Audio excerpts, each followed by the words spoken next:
Hello, everyone from around the world. Good morning, good afternoon, good evening, and good night. This is AS Ethan Pair. As always, I am joined by olddirtyh. Say hello, oldie. Yo, yo, yo. And today we are joined by a very special guest. Please, everybody, give a big welcome to Jonathan. Welcome to the stream. Hi, guys. All right, thank you so much for joining us today. This should be a lot of fun. Today we're going to be casting another quarterfinal match for you. This is the third quarterfinal match. This is AL versus Old Papi Nutz. For AL, we've got AL Lucky, AL Kokoro, and AL Kike. And they are up against Old Papi Nutz, sorry, words are hard. Old Papi Nutz, Oldie, this is your team, which is olddirtyh, Rui, Nutz, and the Ferkman.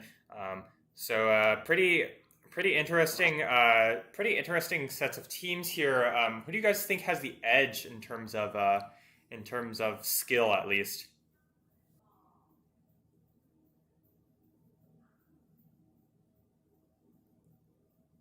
Oh, something's wrong. Our team isn't. We're just kind of threw together for the. We don't play a lot together, so we don't have the cohesiveness of AL. But we have some pretty good skill players. So really, it just comes down to if we can mesh and get on the same page, because AL plays extremely well together. I don't know if you guys have seen the last replays of them. Yes. Lucky's a pretty high level inter, probably close to pro actually, and Kike not too far behind. Kokoro's probably the lowest, but he plays really well with his team.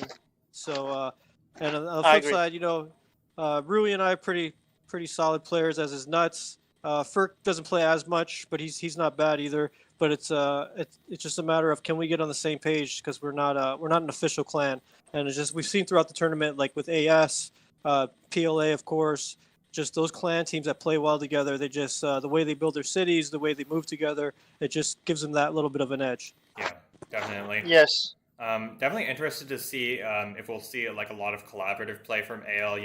I'd like to see at least one player get tripled in this series, because we haven't quite seen that yet. But that would be entertaining. Yeah. So everybody is excited for this series. So in terms of bans, AL have banned. They have banned for Old Papi Nutz. They banned Lakota, British, and Greeks. Whereas on the other side, Old Papi Nutz have banned Lakota, British, and Aztecs. So pretty similar bans, Aztecs and Greeks being the only difference. And those are among the most commonly banned nations in their respective tiers anyways. So no surprises there. All right, so before we jump into game number one, we got to talk about the donations quickly. If you like the Nordic Classic and you want to support the prize pool, and you want to make things just a little bit more exciting for the viewers and for the participants, you go to the front page of the Nordic Classic, this information page, and click on this prize pool link. Said link is also in the YouTube description below, so you can click on that as well. This prize pool link, and donate to this GoFundMe. Thank you to everybody who has donated so far, which is Some Peanuts for Your Mouth, Al Cypher, Wizard of War, Kron, PLA, Jatin, Bybrak, this anonymous person is Connor, as well as Bob. Thank you so much to everybody who has donated. We really, really appreciate your donations. Thanks, guys. Without further ado, let's jump into game number one, shall we? Yeah. Good. All right, I gotta pull up the game here. I'm paused, so just tell me when you can do the countdown whenever you're ready. All right. All right. This is Old Papi Nutz versus AL. This is game number one. Hope everybody is excited. Let's get some hype in the chat. All right. It's good. There we got 7 of you watching now, so we'll get some more in. It looks like coming in. I'm at 0 seconds when you guys are ready. Okay. Yeah, ready. Just tell me. Okay. 3, 2, 1, go. All right, so we Let's are go. on Nice. African Watering Hole. This is a pretty intense match, intense map. Let's take a look at the players and their nations. So for the AL side, we've got AL Lucky, AL Kokoro, and AL Kike, and they're up against Nutz, Rui, and the Ferkman. So Oldie, it looks like you sat this one out. Yep. Nations-wise, we've got Lucky with Greeks, Kokoro with Romans, Kike with Japanese. They're up against Nutz with Indians, Rui with Germans, Ferkman with Dutch. Given that this is Watering Hole, who do you think has the edge? I will let Aldi say about his knowledge. Yeah, well, Japs and Greeks are good if you can get well, Japs are good in pretty much every map. So yes, Romans are good too, because even if you lose the water, the Romans are still going to get a lot of gold. So that's pretty good. But I do like the actually the Dutch German pick on the other side. That free bark, it's nice just to get that early raid in the water. Definitely. If you can get there quick and start controlling the water. The Germans are obviously just as fast as the Japs. And Indians can be good too because again they don't have the scaling cost of the wood. So overall, I'd give the slight team to Old Papi Nutz for the nations. Yeah. Yes, I agree with that. Yeah. With the go eat. Yeah, I think for me, I would say it's a little bit more even. Because I think Japs are like a good amount better than Germans on this map, just because Japs do have a secret power among their many other powers is they actually have 10% cheaper ships, if I remember correctly, which is a non-negligible benefit. Also, they get more resources from fishing, including I'm pretty sure including wealth. So that is also a big benefit. And I do think even if AL lose control early of the water, it's not super bad for them. Obviously the Greeks player will be hurt quite a bit, but if they can use 1 or 2 fishing spots, the Romans player can still do all right, and they can rush on land pretty easily. On the other side, I don't know. I've just kind of been a hater on Dutch. This is probably like one of their best maps, maybe aside from Outback, but Yes. even here, the free light ship is good. It's definitely good for scouting out the lake easily, just being annoying, harassing. But it also, it's not that great in the early battles, and Dutch don't have that many great powers in the early game, which is what really matters on watering holes. So definitely going to be interesting here. Let's take a look at where the players have spawned. We have in the top left the light blue Indian player Nutz, and in the pocket the red Dutch player the Ferkman. And on the bottom side, we have the blue German player, Rui. Pretty far from him, their opponents, the yellow Roman player, Ale Kokoro. In the pocket, the purple Japanese player, Ale Kike. Yes. And on the left side, we have the orange Greek player, Ale Loki, who's kind of close to the Indian player here. Yeah, this is pretty standard setup. I'm interested to see what sort of techs Loki and Nutz are going to go for, given that they're so close together. It does look like Loki has the slight edge early, but it's not quite clear. Greeks versus Indians. It's hard to say which nation is better early, especially very early on in the ancient age. I don't know. But in classical age, the Indians can raid with the elephants. Yeah. And if Lucky do his Sift 2 on the wood, he can raid that and have the advantage of the sea on the long game. Yeah, definitely. And we do see here, talking about the wood, kind of a questionable choice for Loki. He's got this giant woodcutter camp at the top, but he's instead using this +4. Why? Really no reason to do that. Maybe he put down his woodcutter camp and then didn't look up at the top of his territory without thinking. Yes. Let's take a quick look at the wood counts for everybody else. Looks like Nutz has a 5, Ferkman has a 4. Pretty unfortunate for him. Rui has a 5. On the other side, we've got Kokoro with a 5 and Japs player also with the 5. Let's take a quick look at the ruin counts here, because it is early on. It does look like Kokoro has gotten the most ruins by far, and the Japs player is also doing pretty well for himself. Looks like the AL team's going to have the edge in terms of ruins early on. Let's take a look at how each team is scouting is doing. They're doing all right. It does look like Nutz is not doing a super great job scouting his opponent's area. But aside from that, they're doing all right. Yes, he should scout with 3 villagers at least, just to take a lot of rooms. Yeah. On this map, you can kind of get away with 2 if you need to, because you don't really need to scout all of your opponent's backland necessarily, but it can be nice to raid them later on. Exactly. All right, looks like we're going to see an early barracks from Kike. This is going to be pretty scary, but Nutz, fortunately for him, does scout it, and he's going to be able to get up mill fast enough, I believe. No, he's going to go for commerce, even though he scouted the barracks. I hope he cancels that, because if he doesn't, he's in big, big trouble. Yeah, not sure what he's thinking there. He does cancel it. He hasn't wasted anything. He still needs the food. Barracks is going to not finish in time, I believe. Does looks like the Greeks player's gone Civic first to grab this big wood camp, which I think is a good choice. Yes. Especially considering, your opponent's not going to be able to use the water given that the draft player is milling. I think if you mill early like this, you really need to get the barracks further up front. And now Kike is going to queue up a slinger first. I don't like that. I think you just need to queue up the heavy infantry first, but he's doing all right. Now we do see Nutz going to finish up that mill one. He does have plenty of wood for a barracks and an archer when the barracks finishes. So if he puts down the barracks right now, he should be totally fine against this Japanese raid. Do you see most of the other players going for Commerce 1? And in fact, Rui's actually gone for Science 1. Not really sure how he slipped that one in. Usually you see players skipping Science 1 on this map. Yeah, but the German wood bonus you see, he's already at plus 95 wood, plus you get the extra, what is it, the extra reward for building? Yeah, I forget what it is. It looks like he's been able to reach plus 95 with the second wood camp, which I think is a good idea. This is a nice second wood camp, but he's actually going for a market instead of fishing. I don't think that's a good choice. Yeah, that's a little bit of a head scratcher there. A hole, it's all about the water. You need the water. I mean, that's really what it's all about. Yeah, we do see. Exactly. If you look at Kike, how many military units has he made? He's made a single slinger, which is going to finally find this wood camp for Nutz, but I mean, that's an alright raid, but it's not good enough damage if you're investing in mill 1 this early. You did force your Indian opponent to go mill 1 early, but I mean, he can just fight these slingers off with the citizens, and he's doing a decent job doing so. Yeah, I do see. I see some archers in the middle. I mean, maybe he's gonna try and bring these archers over now. Yeah. Yeah. I'm at 633, and Nutz handles that raid efficiently. He should get Commerce 1 now. Now that he has a decent eco or a decent defense against that early Japanese raid. Kike should have put his barrack in front, so he can send his troop more faster. Yeah, definitely. Yeah. He should have brought the citizen forward earlier and then put down the barracks. You're exactly right.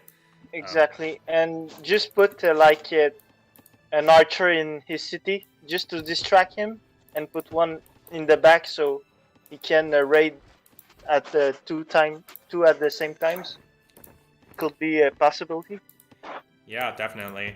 I will say, I think neither team's done a super great job scouting their opponents in terms of scouting their rares. They're missing a couple of rares from their opponents that they haven't seen, and that's crucial. If your opponent has citrus or copper or something, or silver or Papi, something that you're not seeing, that's a crucial rare you need to scout. It does look like we're going to see battles on the water now. The Furkman has some ships, but both two AL players, Kike and Kokoro, have fishing ships already, have triremes already. Everybody else is getting out of dock. Looks like Rui's a little bit late, actually. Yeah, I wish he got that dock much earlier. And you see, Rui's put a city in a good spot here. They could try and control copper. See, there's copper on the coastline there. Let's talk through the rares quickly because we haven't. Copper's a crucial rare on this map. Obviously, that's pretty contestable. In my opinion, it's better than citrus on this map. I think I'd much rather have copper. I agree. Other rares, we've got sugar for old Papi Nutz, as well as wool and dye. Those are their rares pretty much. On the other side, for the AL team, they've got peacocks, they've got silk, relics, horses. So, I think it's a pretty interesting mix. I think relics is pretty good, and silk is awesome if the Japanese player especially can use it. And horse is pretty solid, but I mean, you can't really complain about copper, right? Copper is awesome on this map, and sugar is a pretty solid rare as well. Dye is good, and then wool's whatever, but. Yeah, copper is definitely by far the best rare on this map. It's not even close. Exactly. I give the edge for the Nutz team because of the copper and the sugar. And copper, it gives you the advantage in the sea. So I can't wait to see in the late games. Yeah, definitely. Yeah, I think a trireme with copper actually has a couple more hit points than a galley. Yeah, I mean, I don't think it's better than a galley, but yeah, you're right. But it does. I mean, it can hang with. That's what I'm trying to say. That's crazy. Yeah, it's absolutely insane. Yeah. But it does look like AL have actually taken control of the water early. They're just making a lot more ships than their opponents. Both Kokoro and Kike Rui's kind of. Rui is. I like his tower. Yeah, he's towering the copper, but he's got no ships at all, not even fishing ships. Yeah, and the reason he's done that is because he's gotten a temple at his capital this early. It's just a waste of timber. You really need that timber. I mean, think about it. Rui spent those resources on that science research early, and also and also this temple and the second temple at Dresden. You know, like what is he doing with these temples? Like he really needs to be fighting over water, and he's kind of letting his team down here. It does look like Nutz has a single ship, but that's not going to deal with these 5 ships from his opponents. Even Lockie's helping out now. So it does look like AL has the edge early here. Yeah, they definitely do. They're controlling the water pretty nicely. Nutz was a They little do late a great because micro. Yeah, and we've seen throughout the tournament, Lockie is just his micro is really world class. I mean, he'll be able to fight the water. He'll be raiding someone's wood camp and fighting with his main army kind of all at the same time. He's really good at switching back and forth. Yeah. And that's a huge advantage when you're playing these type of games. Yeah. And like let's look at all of the AL players. They've all skipped their first science races, just going mill civic commerce, which I think is what you should be doing on this map, because that's why they're able to take control of the water and they'll be able to get a lot of wealth soon. Does look like we're seeing ships being queued up for nearly all the players except for Rui, who still hasn't queued up any ships, just really kind of leaving out his allies to dry, unfortunately. But we do see Ferkman skip Civ. He's just going to age. That'll be nice. He'll get some fire ships out. Maybe he can retake the water. Yeah, definitely. But he's missing a lot of food income. He's made a ton of ships. And I think he's going to try to battle on water, which I think is a good idea. Just make sure you can force your opponent to make more ships, distract them. Maybe you can get an advantage here. But AL does have the edge because they've been using the fishing ships for a while and their opponents haven't. So It's have a big fight on the sea now. Yeah, we're seeing I big see a battles. lot of ships. Kike loses a ship because he gets just outmanned, and I think the AL players are kind of sleeping here. We do see Kokodo just kind of sitting back, and Lockie only has a couple of units. So actually now it looks like old Papi Nutz is going to take the edge. Although this fire raft from Kike could deal some critical damage. Nice micro from the Berkman. I'm not sure what's going to happen. This fire raft could kill 3. Oh, it just kills 1 and damages the other. That's a really critical hit. And now we do see fire rafts coming out from both teams. AL's still sending out some more fire rafts, and I think at this point, Ferkman needs to back up and save these units and just upgrade them. Because his Indian allies You're an are behind. This is cramped. Oh, another ship goes down. This bark's gonna get picked off, and Ferkman just lost his entire fleet here. And still Rui's not helping out at all. Is he trying to rush on land? I don't know what he's doing. Now he's getting a lookout at his capital. I don't know. I think he's just... unfortunately, I've said this before, my team, they tend to smoke a little too much marijuana, so I think maybe he just... maybe he was a little stoned for this first game, because, yeah, it's kind of just a little weird, because Rui's usually really good, especially with Germans. Yeah, this is very uncharacteristic, kind of poor play for him. He is still leading his team's score, but that's... But he's not using not one fishing ship.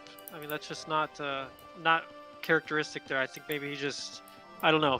Who knows? I don't know what he was thinking. It does look like all the players have aged. Definitely interested to see what sort of...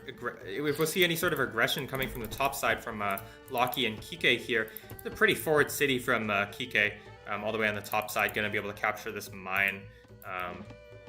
On the bottom side, we do see Kokodo has actually gone for a fort at Rome. And I think this is it's kind of a heads-up play. I'm not super in love with it, but it's definitely interesting. So the reason you would go for a fort here is because obviously you haven't seen Rui go for any ships in the water. Maybe he's going for like a heavy infantry rush or something, and you just want to make sure you don't die. My problem with that is you're better off just spamming units or just putting up a couple of towers. A fort is super duper expensive. Also, this forward city is very exposed as well, so I'm not super in love with it. That's my guessing for why he did that anyways. I think he should have raid and scout at the same times, so he can see what the strategy of the opponent. Yeah. So, yes. Yeah, because if you look at Kokoro has no idea about Rui at all. I mean, he sees where Berlin is, and that's it. But he doesn't know if there's any racks. He doesn't know if there's any units at all. He doesn't know what rares they have aside from sugar and dye, or not even dye. They don't even know about copper. Yeah. So exactly. They gotta get that scout going there. But yeah, I think compared to your point, I think Lockie was just probably like, look, he knows Kokoro's the weaker one. He's up against the strongest player on that side, so it's like, you know what? Just make sure you don't die. Yeah, just freaking stack up, so there's no way you're gonna die. We'll go in hard on the water. As you can see, Locky has just been constantly harassing in the water. Yes. So I think that's the thought there. Yeah, and I mean, now it looks like AL have completely taken Really control good of the job. water. It's going to be only yeah. Nutz who's actually managing to use 2 Fisher ships here. And if you look at the score, I mean, it's just significantly different. Nutz and Ferkman not even at 1,000. So it's just way far behind in score. Yeah, and we do see an elephant here from Nutz. I would really like to see what you mentioned earlier, Jonathan, just an elephant raid, but could be a little late for that. Now we do see the production of a Locky getting up. He's gonna actually be close to aging pretty soon. He just needs to get his economy up a little bit higher, but he's gonna have the knowledge pretty soon. Let's take a look at the Japanese player. Japanese player's gone for Civic 2. I don't really like that choice. I think you just max out on the C. Really no need to do that. But he's going to get Mill 2 on now. this map. Yeah, on this map, there's no need. If it was any other map, Civ 2 is probably fine. But here, it's just really unnecessary. And now we do see here, this is Kike scouting for Kokoro, going to scout out the siege factory, which they ping out. Nice work from them, making sure. Okay, well, gotta make sure I'm scouting my opponent. I see they have a siege factory, so now I can start building units and I'll be able to defend it. And we also see Kike going to go for this city here forward. I kind of like it. It stops raids going in through this way, right? This direction. So it's not too bad. And we do still see trading in the water. Now we do see Ferkman here with 3 galleys. Actually, I think he's going to be able to take back control of water if AL aren't careful. Yeah, and like I said, they have copper too, so there's really no reason why they can't really control the water here. I'm not sure why they're not. Yeah, and now we do see, it's a little late, but Ferkman's now taking control. I mean, 3 galleys are really strong. Yes. Pretty strong. So yes. It's going to be tough. Especially with copper. Yeah. I mean, that's, yeah.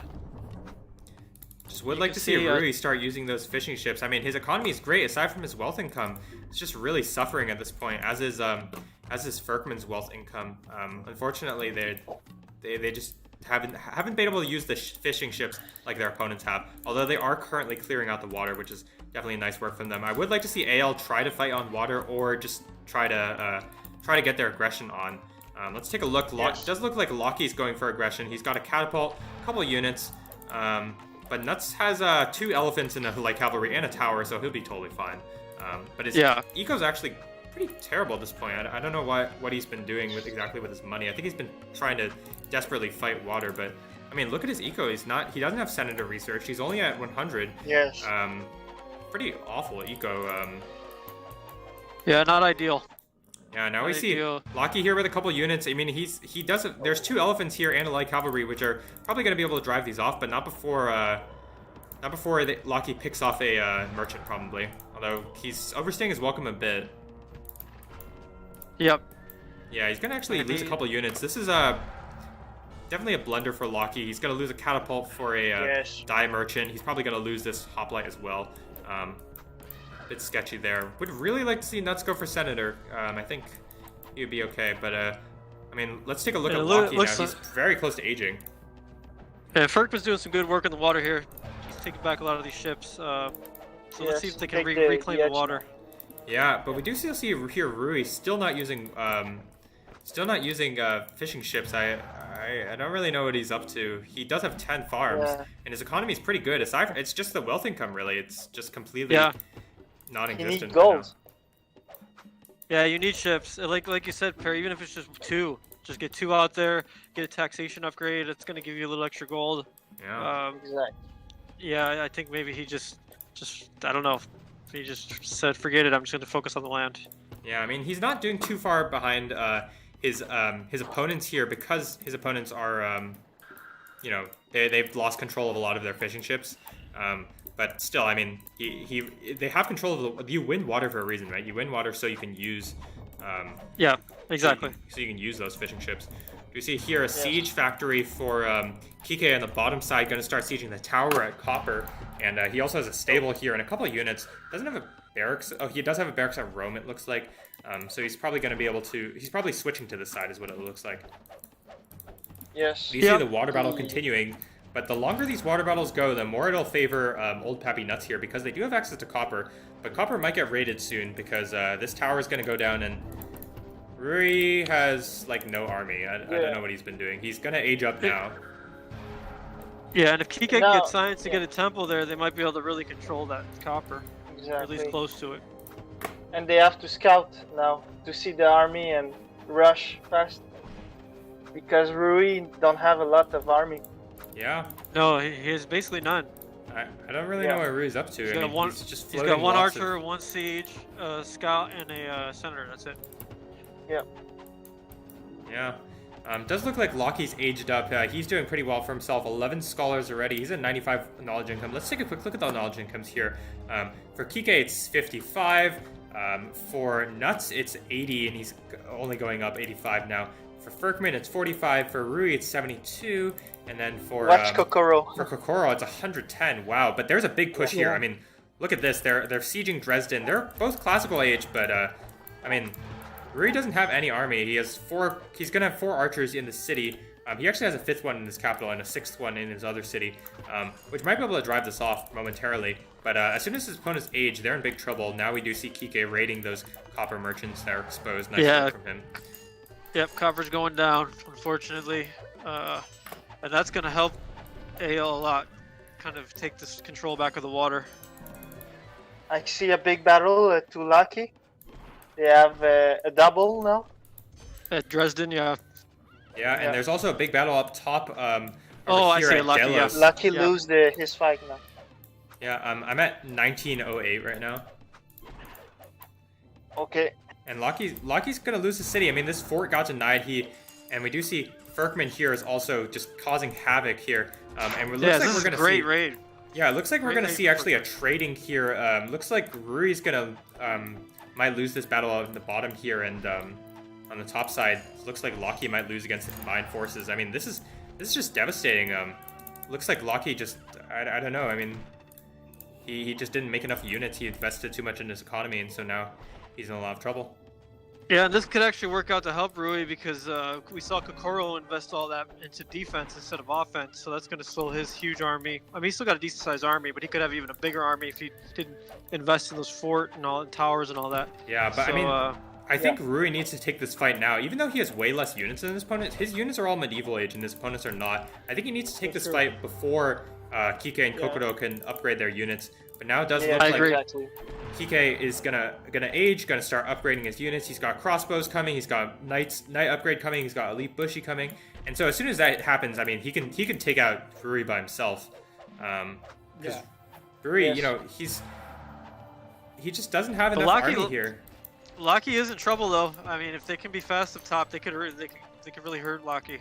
But yeah, we do see here the raids continuing. The city of Delos is going to get taken down soon. Nutz needs to put some more units out in the battlefield. He doesn't have medieval age soon, but he will. Not sure where his general went. Yeah, it looks like his general got sniped. It got sniped, yeah. And he's going Civ 2 here. You know what? I would have skipped that. Just Com 2 and then just spam elephants. That's probably what I would have done. I don't know. I think Civ is fine. I think you just want to age as soon as possible and get the free elephant upgrade. He needs to age now. Yeah. And it does look like Locky's somehow able to hold this off. It looks like it was just some spotty execution from Nutz and Ferg. Yeah, it was just Locky just showing again his very good micro. Yeah. So he just on the bottom side here, it looks like Kike has a pretty sizable army, but so does Rui now, and Kokoro is only now aging up and getting his upgrades going.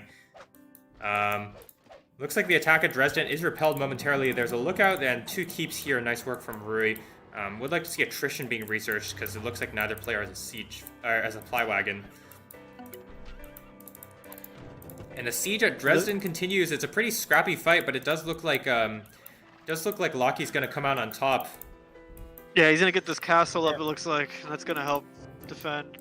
Yeah, it's unfortunate. I think some spotty execution from Nutz here. I think if he had worked on his eco a little bit earlier and gotten things rolling, then I think he could easily be able to take Delos and have a pretty huge edge on this side. But now the game looks pretty even. I would say. Yes. Yeah. And maybe I think the AL take an edge now because look at the scores. I mean, Kike is rolling. Yeah, Kike is absolutely rolling right now. Yeah. And Nutz is struggling. He's barely aging. Yeah. I would like, the one saving grace for for Old Papi Nutz here is they do have control of water compared to their opponents, which they really don't. But I mean, that control of water is not that effective when Ruri isn't using the water, and Frykman doesn't even have that many ships.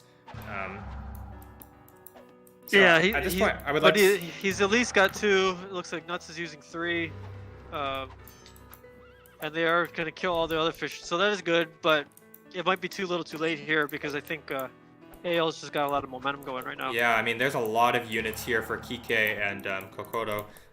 Yes. I mean, Ruri's doing all right for himself. He's trying to defend. He's getting his Com 2 now. But it looks like Frykman's gonna take Yamaguchi up top here. Yeah, we see a big fight on the top. Yeah, Frykman has not that many units, but he might be able to take this. I'm not entirely sure. I'm at 2230. I'm at 2240 right now. Now Nutz is here with a bunch of elephants here. Locky trying to get a bribe off, but I think the senator is gonna get sniped, and Nutz not microing correctly. His elephants are kind of walking away from the battle that he really needs to fight right now. Yeah, and it looks like Kike wisely got religion, so it just gave another 600 hit points to the city, so that's going to protect from the sack. Yeah, this has been a really scrappy battle on the top side here. Yep. But in scrappy battles, spies are insane, and nice work from Locky to get that spy going. 1 unit difference is really, really strong, although the spy looks like it's going to go down momentarily. And now you see back at the bottom, copper is not being used by Kokoro, so they're going to be able to take back the water. With the use of copper now. On the bottom side, it looks like Ruri's actually lost a big fight here. He does have attrition research, and his city is pretty large, but I mean, he's way outnumbered. Kokoro's going to get Mill 3 now, and that means instant Roman upgrade of armor. He's actually suiciding in his catapults right now, which is going to give an edge again to Ruri, but Ruri has like very little army. Either of these players could single-handedly take him out at this point. Yeah. And we see Locky going to go for pyramids. He's just going for a longer game, it looks like. Not the greatest wonder, but I think that's just because he's a little low on wealth income, so he can't afford hang gardens or anything. Looks like we're going to see a bribe get canceled, actually, for some reason. Not really sure why that got canceled. Now, he is going to go for a bribe with this elephant, and it is going to work out. That's a really painful bribe for Nutz here. Yes, exactly. Again, this is just Nutz not maxing out his eco and not spamming his units well. He does have a lot of scholars, which is good. His wealth income's, his knowledge income's pretty solid, but I mean, his eco. Neither of these players on this side, either the Frykman or Nutz economy is really great. You just really want to max out. There's, like, you know, obviously Locky has excuses. He's gotten doubled a couple times, so he hasn't really had a chance to max out. But I mean, let's look on the other side. It does look like neither the other AL players aren't doing super great, but either Kokoto doesn't have a super great food income here, or everything else is kind of balanced. He has an insane amount of scholars though. He need a supply wagon too. Yeah, definitely. This trebuchet, this catapult might actually die from attrition here. Does look like we're going to see a push on Dresden. Let's see if they take it. Kokoto and Kike have a lot of armies, so I expect them to be able to completely stomp Ruri here. Looks like they do take it. The city is going to go to Kokoro. On the top side, still they're trying to siege Yamaguchi, but looks like Kokoro's done a decent job. Kike's done a decent job. Just made enough units so Locky can get back on his feet and outboom his opponents. Yeah, and like you said, Kokoro's got armor now. It's going to be almost impossible to defeat this army, especially with all this large Japanese army. Yeah, you got a ton of Roman army. Too powerful. Yeah, and even this Japanese army is nice right here. All these Bushi, elite Bushi. Oh yeah. Yeah, I think this is GG. Yeah, I mean, I'm not sure what they're supposed to do. They had to kill on the top side. They had plenty of opportunity to do so, but now I think it's a little too late. Ruri's gonna die before they can really take out Locky. And if you look at the scores here, it does look like AL have surpassed each of the AL players have surpassed each of the Old Papi Nutz players. Yep. And you can see now Locky's gonna go back in the water and start taking it back. He has a couple ships, but I mean, good job on Nutz preemptively getting his units upgraded, I guess. But I mean, even though they're winning water, they're losing on land now. They really need to kill Locky straight up on the top side in order to have a chance, because Rui is trying his best, but he's kind of suiciding his army in right now to 2 very large armies. Well, he's done. There's no way he's gonna hold at the bar. All he can do is now it's GG. Yeah. Yeah, this is a bad fight. He's throwing away his army. Yeah. Yeah. All they can do is stall. Yeah, he should just retreat to Berlin, build another city, and just try and wait. Yeah. And Nutz says save army as Rui finishes suiciding his army. Yeah. I think they should win because Nutz didn't upgrade his army soon. When they get the Delos city. Yeah. He should have Higgsbow sooner than he should, and they could have win. Yeah, and I think the reason why he didn't do that is he just wasn't aged, and the reason he wasn't aged is because he didn't focus on his economy early enough. We saw him delaying Senator for a really long time, and I mean, and the Ferkman even calls him out in the chat. Rui not one fishing ship. And I think this game goes very differently if Rui gets fishing ships and maybe grabs a wonder or does something early, because he just kind of sat there for a while Kike and Loki pushed on that side, and Kokoro, he didn't need to do much. He's the tier 2 player against the tier 1 player. You're expected the tier 1 player to win in a 1v1, and Kokoro, he didn't push, he didn't have to, and GG's called. Yep. Yes. And that's it. GG. Good play by both teams. Yeah, definitely. Yeah. But I think, the Rui not using the water and just kind of suiciding his army at the end there was a little. Yeah. But like Jonathan said too, Nutz had some opportunities up top. He should have. He could have done a lot up top because Locky was in big trouble. Yes. Yeah, definitely. They could have just snowballed Locky, and that could have been it for him. Yeah, it's just they just didn't invest in their economy early enough, and that is going to be it for this game. If we take a quick look at the game stats here, does look like Kike's killed the most units, and Rui's definitely lost the most units because he threw away most of his army there at the end.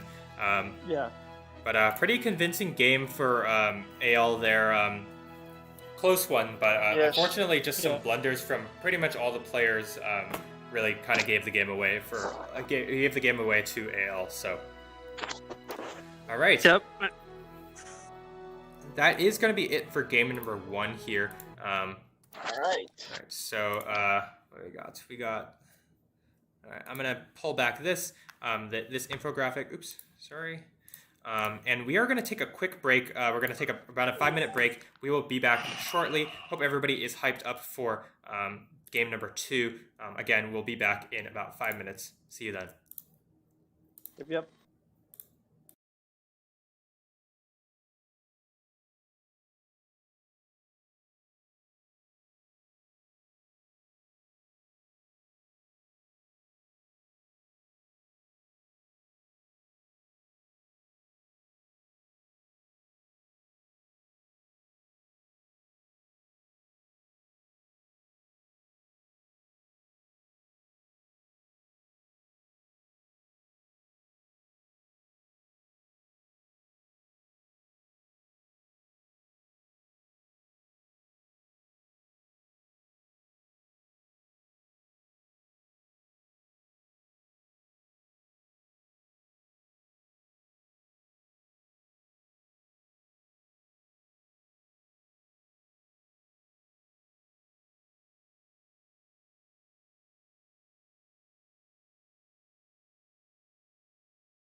All right. All right, hello everyone, welcome back. So I'm going to quickly run through the chat quickly because I did not look at it through all that last game. So hello everybody, welcome. Thank you for joining us today. I see Joe Fo. I'm sorry, I don't remember what your username is, but It's me. It's me. Oh, that's you. Okay, It's hi. Jonathan. I see Yes. Bitter Ganitor. I'm not sure who that is. Hello. I see Kike and I see Clash Club. I'm not sure who Clash Club is. Let's train. AZ train. He's an old AZ player. Train. He's back. Okay, cool, awesome. Yeah, he's back. Welcome. Yeah. And then I see Suleiman Akili. Who's that again? Is that Yarmax, I believe. Yarmax? Okay. Hey Yarmax, how's it going? And I see Babrak in One of the those chat. guys. Yeah. Yeah, so welcome everybody to the stream. Thank you all for joining us again. We saw a pretty close game number 1 on Watering Hole for AL versus Old Papi Nutz, but ultimately AL was able to take advantage of Old Papi Nutz' misplays, and they were able to take the game. Pretty interested to see what the next couple games will bring us. Jonathan, how's it looking on your end? Not good, but just keep it on. I will join after. Okay, all right. I believe in you. Looks like Jonathan's having some issues with his with finding his replay, unfortunately. But we'll be able to. Well, he'll be able to hop on shortly. Oldie, if you're ready, I'm gonna loading up game number 2 now. I see Amea's joined. Hey, Amaya, how's it going? The king himself, the coach. I call him coach. Hope you are doing well. Okay, I'm at 0 he's seconds. always trying to help. Yeah, nice. Okay. I'm at 0 seconds when you're ready, Oldie. Yeah, I'm ready. Okay, 3, 2, 1, go. All right, so we are on Himalaya this time, and let's take a quick look at the players and their nations. So for the AL side, we've got AL Lucky, AL Kokoro, AL Kike, and they're up against the Ferkman, olddirtyh, and Nutz. So it looks like Rui got swapped up for Oldie. And when we take a look at the nations, Lucky's got Inca, Kokoro's got Koreans, Kike's got French, and they're up against Ferkman with Iroquois, olddirtyh with Spanish, and Nutz with Mongols. Pretty fortunate for AL to pick Inca in this map and then get Himalayas. Yeah. That's their best. Yeah, that was that's the best map huge for them. break for them. Yeah, by far.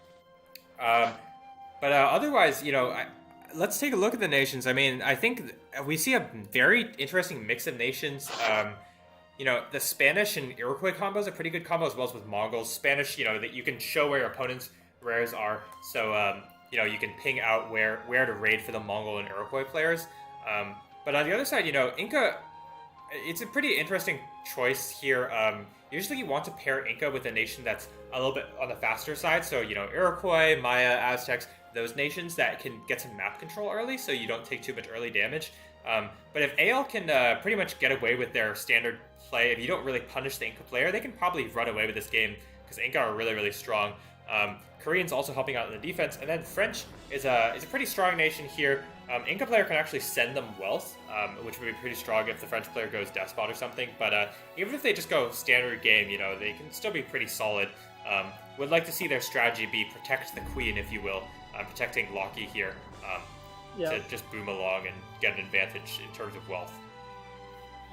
So yeah, I think by far Inca's the favorite pick here, right? I mean, this is just the perfect map for them.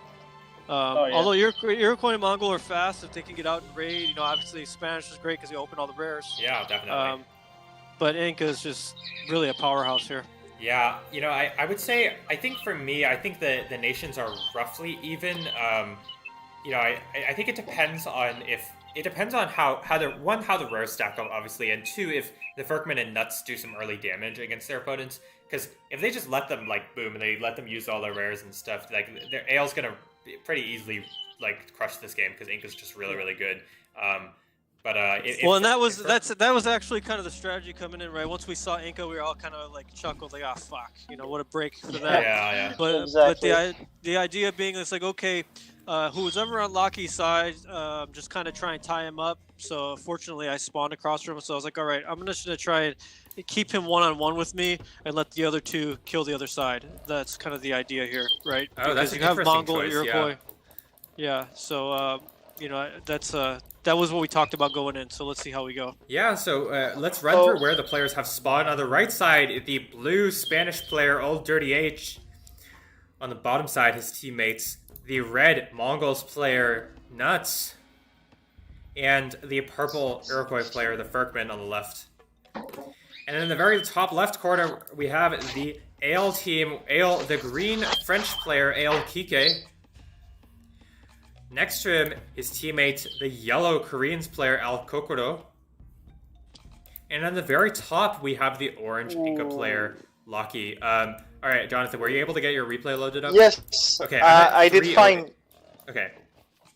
I'm at 308. Yeah, I'm at 315 now. 315. So, okay, good. I am now. Okay, cool. Awesome. All right, so we are starting off this game. Definitely interesting splits here. Yeah, olddirtyh, with your strategy, that's an interesting choice to try to isolate the Inca player and let your allies do some of the heavy lifting of trying to kill the other side. Definitely an interesting choice. What do you make about that strategy, Jonathan? I will let olddirtyh talk about it. Yeah, well, it's just I mean, you have Iroquois, Mongol. They have to be fast, and unfortunately, the Inca's just on the other side of the map. So it's like for them to get all the way over there, it's going to be tough. The best bet is just come up here and take out the French player as quick as possible. Yeah. And then just try and snowball. If you can hurry up, double, roll through Paris, come over, put pressure on Seoul, and then just end up finishing up at Cusco. Yeah. No doubt about it, the Inca player is going to probably be an age ahead and booming along, but at least he would be to a 3v1 by that point, ideally. So it's just a matter of execution here. So that's really the only way you can handle it right in this situation. Yeah. I mean, look how far Inca's. This is like a dream situation for Inca. He's far away in the map. He's got a nice mountains all over the place, a bunch of wood there. He can easily defend this location.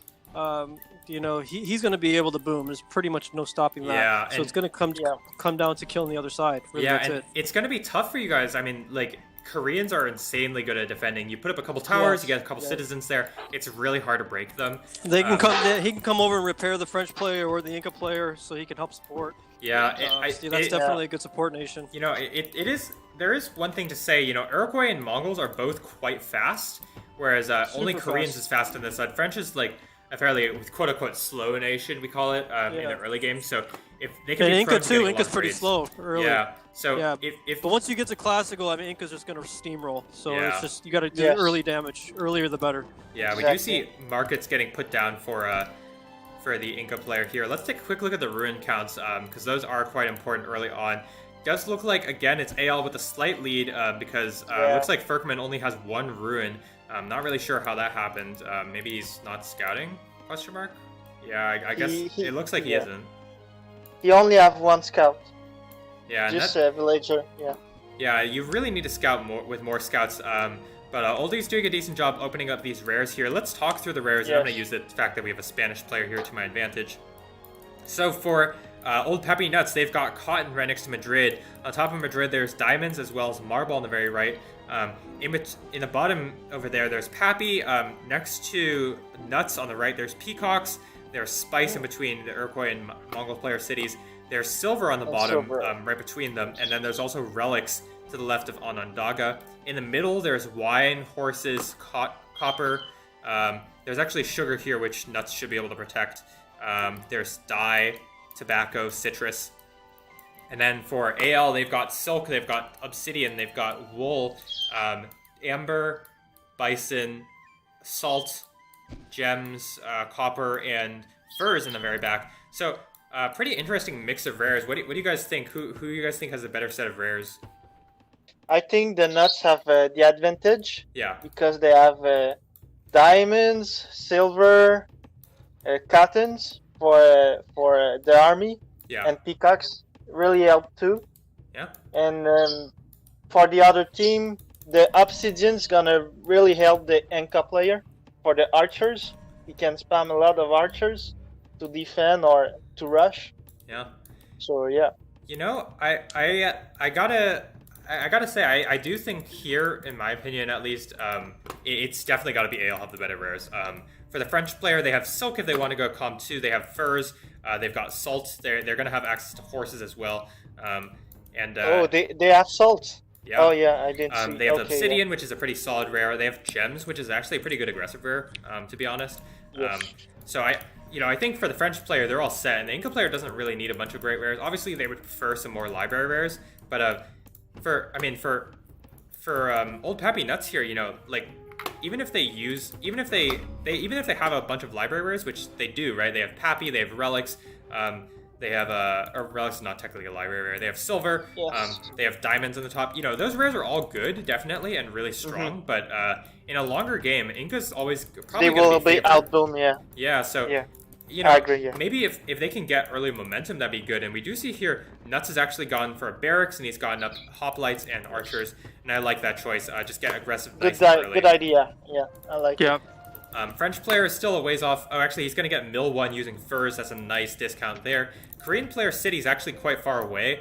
Would have liked to see them build a little bit closer together because now, Kokoro has to send his citizens all the way over to Angoulême. I don't know how to play French. Yeah, I'm not sure why Kokoro did that. The Korean, there's all this space here that they could have pinned down Gistaquat. That would have been a better move right by Wine here. Yeah, if they'd taken Wine, I mean, this is an insane French despot, right? Like furs, salts, forces, Wine.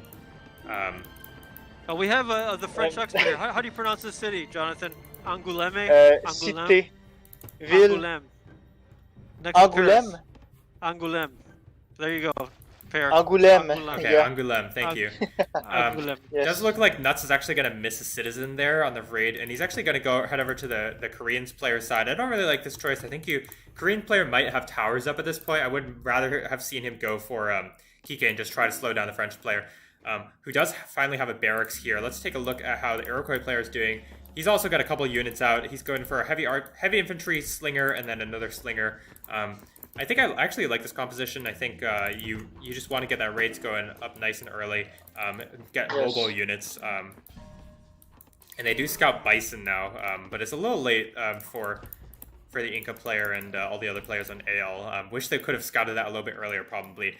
On the right side, let's take a look. Oldie, you skipped Civic for one. I see a good move by. I see a good move by olddirtyh. He took the silk, and right at the same time, and just do a cam 2.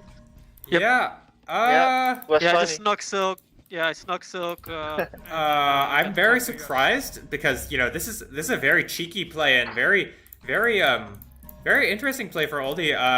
Honestly, I'm not in love with it. I think it's hard to say.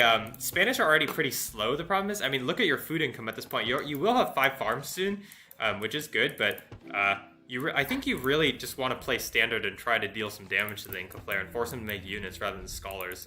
I don't really like this, Oldie.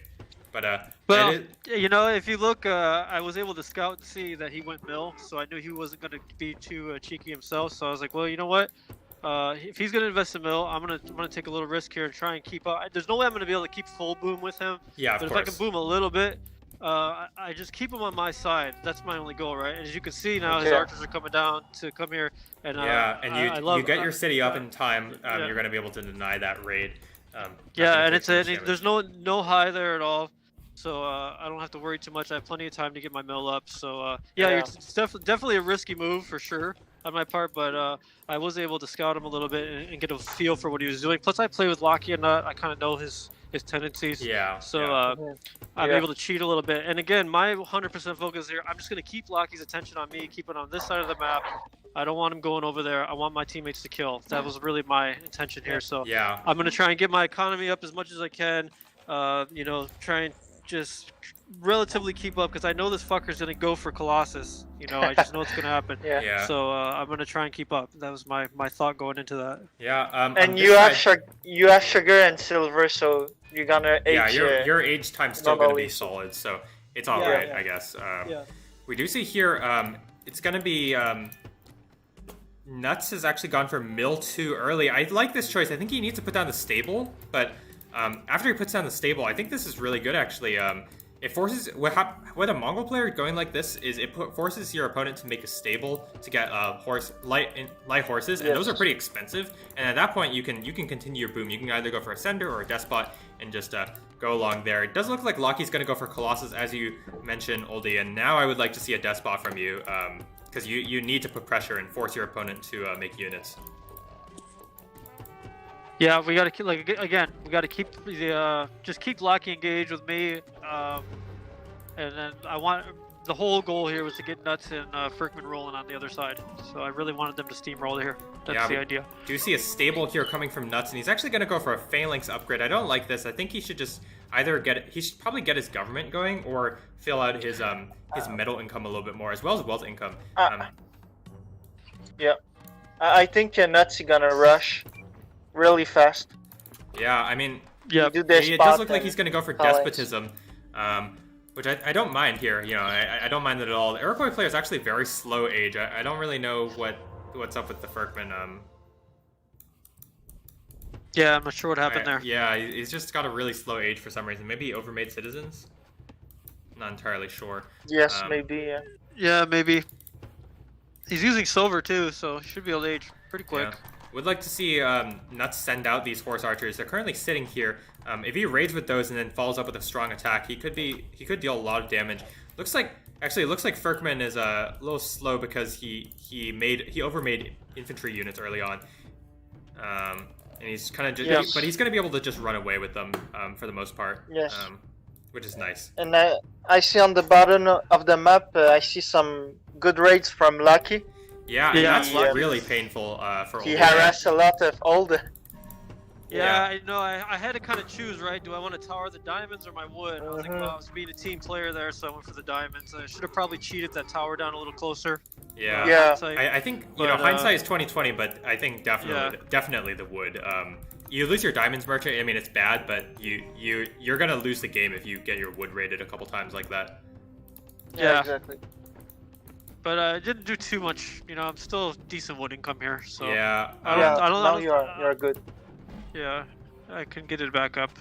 Yeah, now the Inca player has gone for Senator, which I like, obviously Colossus, and he's just booming along. Wish he is infinite queuing Scholars as well, and he does also have Mill too. So if he gets a stable and infinite queues heavy cavalry, I'm not sure what Old can do about this.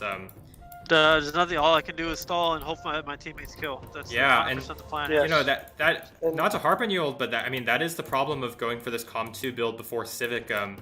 It just slows you down a lot. You will have the better income if you can fill it up, right? But it's just going to be really tough. But we do see a nice push here for a nice Nutz. push.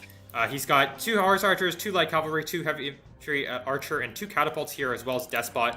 Ferkman's going to start queuing up units as well. Let's take a look at how much army the opponents have. We see a Senator for the French player, as well as 2 archers and a tower and a temple. Stable's actually going to get cancelled, which is a huge deal.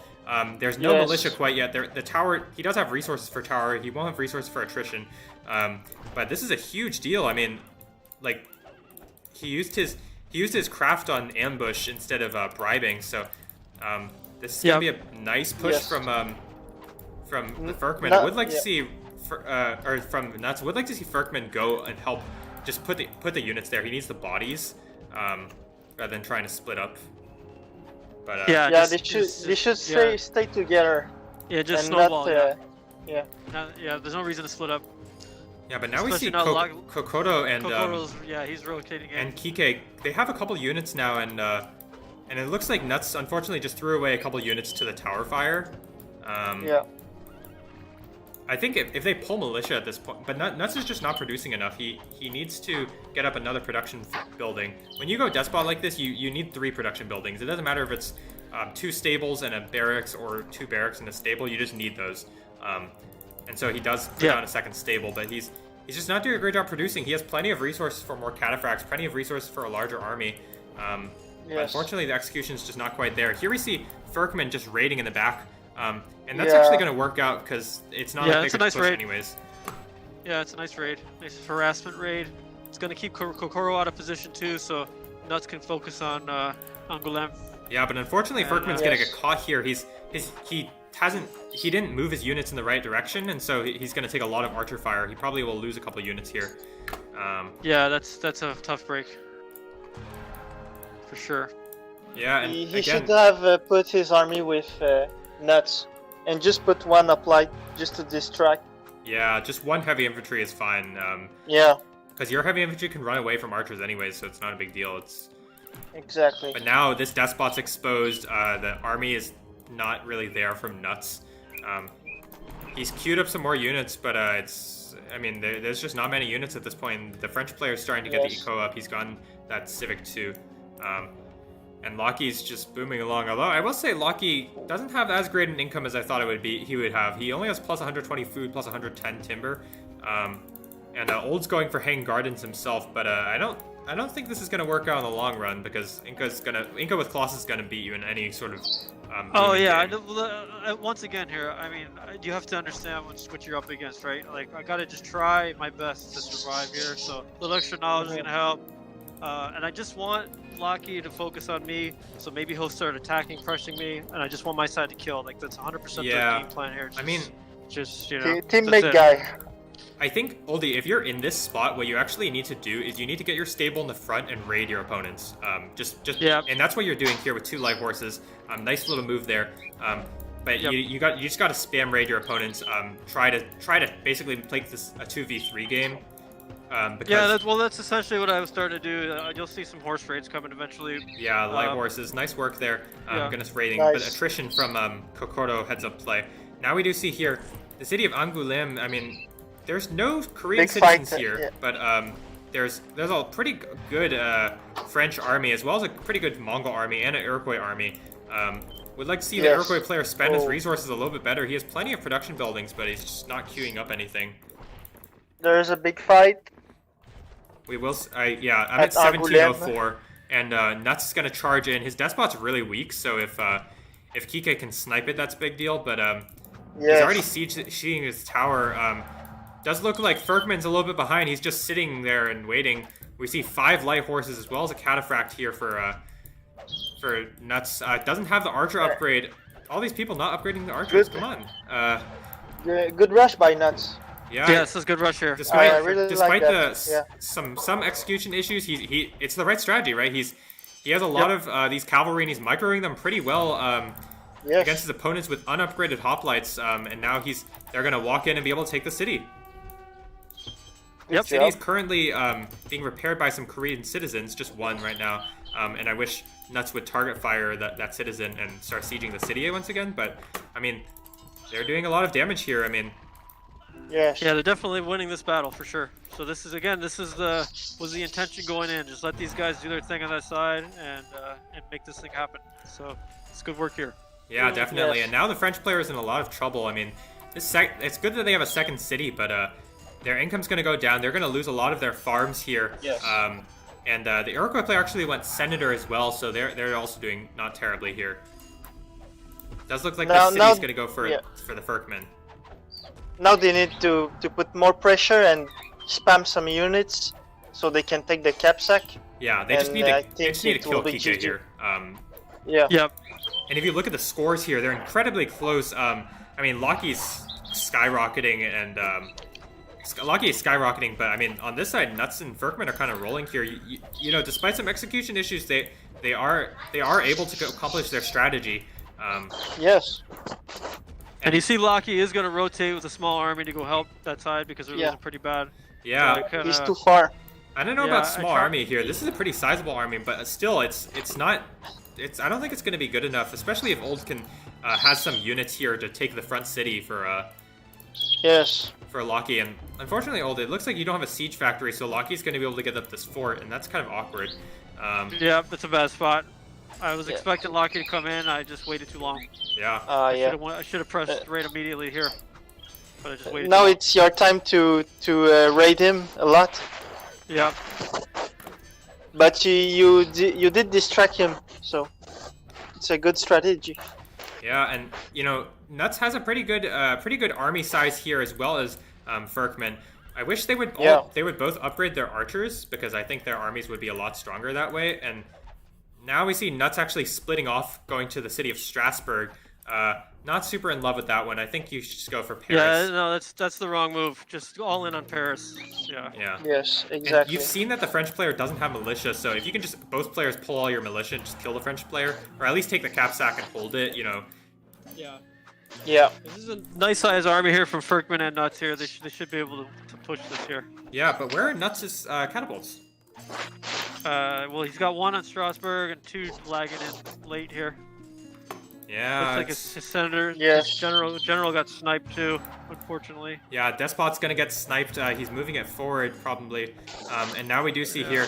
There's a big battle here between Locky and Kokoro. Kokoro still doesn't have upgraded archers either. All these players just not upgrading their archers. In a scrappy game like this one, upgrades are critical. But it does look like Locky's doing a decent job microing his horses back to kite back the heavy infantry. And it looks like Ferkman's just running away. Now they're gonna lose this fight. It looks like. Yes. Nuts lost his what do you call it? His general, and Yes, his despot. He was dead at the beginning of the fight. Yeah. So they lose a lot of units. but the Mongol player is gonna age up soon. Actually, he's done a pretty good job managing his economy. At least, which is nice work from him. They just need to make more armies so they can make something happen. Here, city they actually capture Strasbourg here, which was completely undefended. If he raids, he's got some free plunder, but he might lose his catapult here. But on the other side, for the on the other side, for the red player, go ahead. For the red player, I see his army is damaged, so I will just garrison them in Angoulême, so he will have more army. Yeah, he's got to heal up. Yeah, definitely. And we see olddirtyh Just on a this little side, tips. like his economy is still just a little faltering. He does now click up on the age button as the Inca player also ages. Let's see, if we look at populations, olddirtyh's got 48 population compared to the 78 of Locky. Looks like Locky's completely outbooming him, unfortunately. And that's the power of Inca with Colossus as opposed to just hanging gardens. Yep. And Yeah, Inca Colossus is a really nice combination. But I was able to use a lot of rares, so that's helping me a little bit. yeah, and now we see both Ferkman and Nutz are aging or have aged. Kokoro's also going to age, but the French player doesn't have enough food for aging. Just losing those cities early on has really hurt him, and he hasn't done a super great job of recovering here either. Let's take a quick look at the kill counts here. Yes. Yeah, does look like it's fairly even overall. The slight edge is to old Papi Nutz here, with Nutz having slightly more kills than losses. But everybody else is doing kind of even. Obviously, Kike has taken a little bit more losses than Kokoro as well. Otherwise, fairly even. And Locky is sending wealth over, which is a nice little touch there. Yep. And Locky's kind of parked his army here, and he's actually sieging with a separate army at the front here. And unfortunately for Old, I don't really know what you're doing, Old. Where's your army? I'm just biding my time. They're all just hanging out inside the Seville, just chilling, upgrading. Old, if I was you, I will just take out the archers and snipe the catapult. Yep. Yeah, because those But are you do a great job with the spies. So you buy sometimes. Yeah. Yeah, these spies are gonna be nice. I'm at 2250 right now. 2250. All right, good. All right, and it looks like Nutz has a pretty sizable army as well as the Ferkman. Nutz should. Oh, what? If you look at Nutz's library, he's actually went for Science 2 at some point. I'm not really sure when he did that or why he did that. When you're playing Despot at this point in the game, you really want Commerce 2. Commerce 2 is insane for you. Yeah. Yep. So now it looks like they're gonna start pressing on Paris. How much army is there? Looks like there's obviously Kike only has a couple units, and Kokoro doesn't have many units either, and Locky has still some cavalry left over. Kokoro has some units back at the back over there, but I think Paris actually might go down before then. He needs to start moving his units now, because they're currently just sitting there. Yes. Paris might go down here. The trebuchets are upgraded. Nutz doesn't have much army, but Ferkman has a lot of army, so they're going to run in now. Yep. Locky's in the back. He's going to try to flank these sieges. Kike pulls all the militia. It's going to be close. It's going to be very close. Yes. Oh, wow. It's gonna be very close here. It's a good push. Berkman has a lot of army, and Nutz Nice is gonna rush. sneak around and try to take out the cavalry there. These archers from Kokoto doing a lot of work. Lucky doing an alright job microing. Reinforcements for Kokoto. It's gonna be close. The militia are picked off. And the city is captured by Oh, Berkman. nice. That's a Good huge sack. plunder for them. If Berkman can just hold this city, I think they're way ahead at this point. They're doing decently. You know, even the city is actually taken back because Kokoto just has a lot of units. Yep. Yes. And I think this one I'm not really sure what exactly happened here. I think it's just Nutz has been flowing a lot of resources, and he hasn't made caravans. He hasn't gotten focused on his economy that well as microing, obviously. And unfortunately, that means they're going to lose the city. And actually, I think AL are actually, despite this point difference, I think AL are actually ahead because eventually the Inca player is going to be able to 2v1. Oh yeah, Yeah. for sure. Yeah. Exactly, That's why they have to be fast here, and you gotta kill. You gotta kill now. Yeah, Old, it does look like you're actually ahead in terms. Sorry, voice crack. It does look like you're ahead in terms of knowledge, actually, which I'm surprised by because the Inca player has more knowledge, income going. But oh, it looks like it's because you don't have literacy.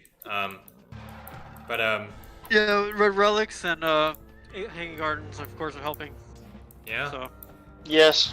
Looks like Nutz is going to make good use of his army. He's going to take the city of Strasbourg, and that's going to slow down and hurt the French player even more. French player does eventually age, which is really nice. And they're using salt and horses, as well as wool. Wool's a nice little rare to use when you're in this sort of position. You're really far behind, and you just want to make more citizens quickly. and once again, I think another mistake here from Nutz. Strasbourg is not. You don't need the city. Just forget it. Just go back into Paris. Paris is still pretty undefended. Even though it is large now, Yeah. who cares? Yeah, Just we go see, in. we see a fight on the bottom side between Oldie and Lockie here. Lockie Yes. has so many spies. He has got 6 spies. Oldie has no scouts. And actually, I think he has less army, so he might lose this fight. Actually, I don't know. Yeah, it looks like he's gonna lose. It's gonna be close. It's gonna be close. Yeah, the spies Yeah, are gonna wreck Yeah, you you just here. gotta run away. Yeah, Run away from the and yep. you know, Oldie, I actually disagree with you. I think this they don't have enough army at this point to take Paris on a second push because you know, Kokoto has a pretty good-sized army. Although it does look like for some reason they just kind of ran away. They're splitting up. Looks like AL's a bit confused on where to go. Now Paris is exposed. Wish Verkman brought some sieges, so Yes. Yeah. they could actually take the city. And I wish Nutz would raise these farms because that would cause a lot of damage. But now Nutz is gonna run in some units that are gonna get taken out for free. Actually, well, it looks like they're just on move command. And the Verkman is going to turn around, maybe? I don't know. This is a pretty messy fight. There's a lot of units happening here. Yes. Kike should upgrade his Higgs bow. Yep. Yeah, and it looks like he just doesn't have the resources here. I'm not really sure who's going to win this fight. Yeah. Kokoto has a lot of units and Senator, which is healing, and he also has armor, which is a big deal. And Verkman does not have armor. Yeah, it looks like it's actually going to go the way of AL here. Yes. Now it's gonna be hard. Yep. They're gonna have to regroup and just keep pushing there. I mean, I think they still have the upper hand on this side. They just gotta keep regrouping and keep pushing. You know, you don't want to suicide. Just go in, do what you can, go back, regroup, go in again. You know, because Kike's on his heels. You know, that fort's out of position. It can't really help. Yeah, So, and he has very little income at this point. Kokoto's gone pretty much unhindered though, and so he's going to be able to age up somewhat soon. But yeah, he's at a free boom. They need to kill Kike now and then double Kokoto because on this top side, I mean, exactly. Oh yeah, I mean, I respect your skills, but you're going to get destroyed here by the Inca player with Colossus. Oh yeah, no, I mean, Yeah. of course, yeah, that goes without being said. Again, it's Paris just, is taken again. Just die slowly and do what you can to counter when he retreats and that kind of thing. You know. Yeah. Yeah. You know, I'm not too far away from aging. Get those tertios out. They're gonna kill out of those heavy cavalry. Yeah, sure. Just survive. You know, as long as you can. Just build more cities. You know. Yeah, definitely. Just do what you gotta do. A real team guy. Yep. Yeah, I'm not too far away from aging, so I was just like, if I can age, get some tertios, get some more spies, just survive long enough to let them kill. Because now it looks like they're gonna hold the French capital. Yeah, it looks like Kokoto's not going to have enough time to get up a really nice-sized army. And also, I mean, like, what is Kike supposed to do? Kike's got one city, I think, left. He's built a second city. Yes. I mean, he's pretty much out of the game. And Ferkman wisely going to go for Forbidden City. Yeah, that's a smart move there. Just so make they sure can't get it. they can't get it. Yep. Yeah, exactly right. Nice I mean, move. I probably should have went for it since I'm more in a dire situation, but whatever. Yeah. It doesn't matter as long as someone gets it. Who cares? So. Yeah, and at this point, I would like to see them just focus a little bit more on their eco, because like look at Nutz's eco. He's only got plus 90 metal. Everything else is not even at 150 yet. He needs a little bit more wealth. He needs to build some scholars, get science 3, because they do have Papi, and looks like that's what Ferkman's doing. He's going to go for science 3. He's going to get mill 3 soon. His metal income's really suffering because I think he pulled some citizens right now, but he needs to make some more, and then he'll be okay. On the bottom side, I mean, look at this massive Inca army, man. Yeah. Scary. Oldie's in a Scary. lot Very of trouble. scary. You are aging Oldie, which is really good for you, but it's actually going to make the age cheaper for Locky. And I mean, it's not to say that's not wrong. I think you definitely should age, but I was totally debating it, but I was like, look, I mean, I need gunpowder units just to yeah, try and defend. definitely. So, you know, what you need to do at this point is take advantage of this composition for Locky. He's got mostly archers, which are kind of bad in gunpowder. So if you can mass cavalry and try to catch him unawares with try to catch him without enough heavy infantry, then maybe you can make something happen. Yeah. Yep. But I knew he wasn't going to be too far behind me in aging, so wouldn't, you know. Yeah. I was actually surprised I aged before him. I thought he was going to age before me. Yeah, I'm a little surprised too. It looks like Locky's just been investing a lot in units, maybe. Yeah, I think so. Which is fine because he's going to be able to upgrade them all anyways. Yeah. So. Oh, actually, well, yeah, it's all to do with the rares, right? Oldie's got Papi, relics, and spice as Silver rares, and then library rares, obviously. But it does look like they're going to be able to hold the city of Paris, and now I think the Ferkman and Nutz need to transition this. They need to start killing Kokoto because Oldie's going to die eventually on this side. Yes. I mean, compare the army sizes. There's 9 fighting units to let's see, 33 there, plus spies, and yeah, I mean, this is gonna be really tough. We do see Locky going for a big charge. He's clicked up a medieval. He's like, okay, you know, I'm tired of waiting. I'm definitely ahead. I'm just gonna go and fight it out. Oldie does have some units here, but it's not gonna be good enough. He does lose this city pretty easily. Yeah, Seville's going down, so now it's just try and kill a couple units and then get out of there. I waited a little too long. I should have retreated sooner, but yeah, it's okay. Just survive now. Yeah, I mean, dead. This castle's doing good work, but I mean, still, you're taking a lot of losses here. Yep. And the Inca players upgrading all of their units. They've lost a lot of, like some of their army, but I mean, still, they're way ahead at this point. Oldie's economy is completely shattered. Yep, for now it's not looking good, but just fingers crossed. Kiki's Hopefully they can do something on this side. Yeah. Yeah, I just gotta get them to kill that side, and I'm just gonna start playing the hot potato cap game, right? Just keep moving your cap, build a small city, move your cap, build a small city, move your cap. You know, just do that as long as you can. So that's the new strategy here. Yep. Just keep moving city, keep moving cap. Basically, that's the next plan here. Yeah, definitely. Yes, and you can take catapults to delete your senate faster. Yep. Yeah, that's a nice one. It helps. It does look like Locky lost some trebuchets in that fight, and so he's now queuing up more. That's a good choice. In this sort of situation, you know, you have a pretty good chance to win this game if you play it right and your opponents mess up, but you have to make sure you're fast. So getting 4 to 5 sieges is actually the right choice. Yes, absolutely. And Kike goes down. Yep, Kike's gonna die. Yes. There's no doubt about But it. now yeah. the tricky part is Kokoro's gonna age, and that's gonna be tough. Even 2 versus 3, you know, 2 gunpowders versus, you know, 1 gunpowder is pretty much out of it for now. It's gonna take me a while to rebuild, so it's gonna be up to these 2 medieval armies to try and hurry up and age and kill. I mean, you could still kill 2 vs 1 medieval versus gunpowder, but you gotta be fast. Yeah, I mean, like fast. what they need to do is they need to split their armies and just basically just destroy the economy of Kokoro, because Kokoro has a stronger army, right? He's gonna have a stronger army with age. You need to split your army and just out micro them, like, or not out micro them, but force. He's only 1 player, and you are 2 players micro potential. If you get a bunch of units, just cover his territory with units. You're in good shape. Yeah, just raid all the woods from everybody. Yeah, it will help. And at this point, I would like to see Nutz put down a stable and go raid Locky. Just put his attention elsewhere so he's not focused so much on booming and making army.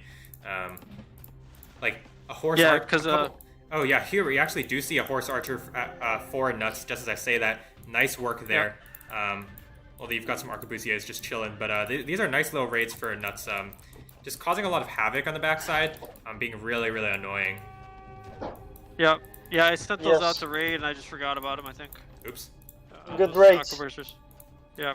And this is a good choice for olddirtyh. When you're dying like this, getting construction, which is one of the worst upgrades in the game, is actually pretty good. It just slows down. Slows your dying time for all of your buildings by quite a while. And I would like to see you raise hanging gardens right now.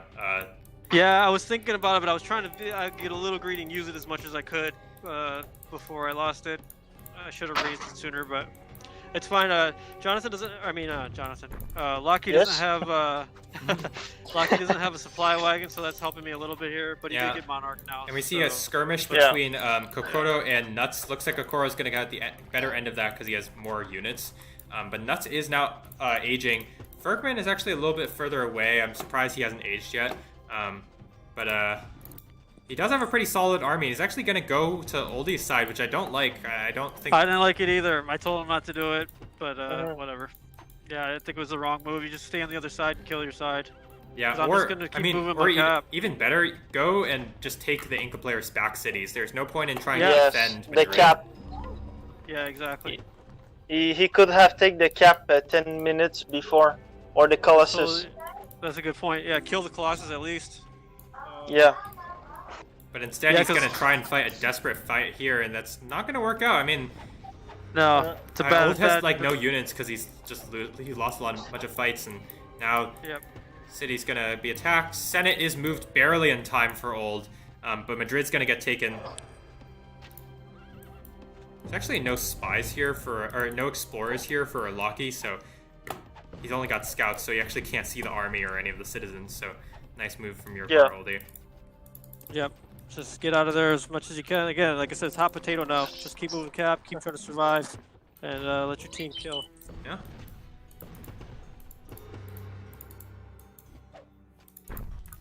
Because I knew Locky's going to age pretty quick, you know. Yeah, he has all those extra cities. He's going to get much more universities. Exactly. Now he's going to use gardens for a while here, so it's going to help him. Yeah, but those raids from Nutz were really good. I mean, look at Locky's metal income. This is exactly what you need to do. You need to keep the Inca player back on their feet instead of playing passive. But the only unfortunate thing is that the refund is pretty nice for Inca. You keep getting those refunds. It doesn't hurt you as much. Yeah, but you still need to do it. That's how you play against Colossus, right? You just have to constantly trade with them, hurt their eco. Because usually, if you don't fight them early enough, you can't fight their army. Yeah, that's true. Yeah. We see a fight here between Kokoro and Nutz. Nutz is gonna get completely crushed here. His army's tiny compared to Kokoro's, and that's what happens when you go Despot. He needs to back off right now, but it looks like his units are on stand ground, so he's actually gonna lose a lot more units than he should. Yeah. Yeah, he's just suiciding his army here. He's not paying attention, unfortunately.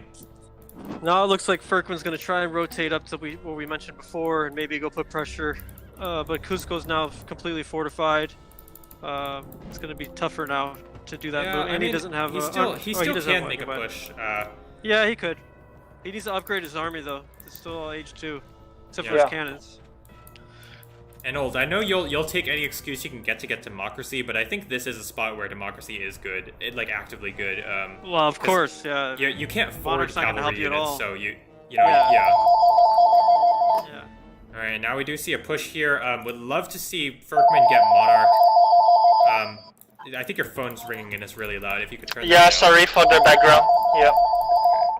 Sorry. You just mute it for a second. Yeah, just mute until it's yourself for a done. moment. Yep.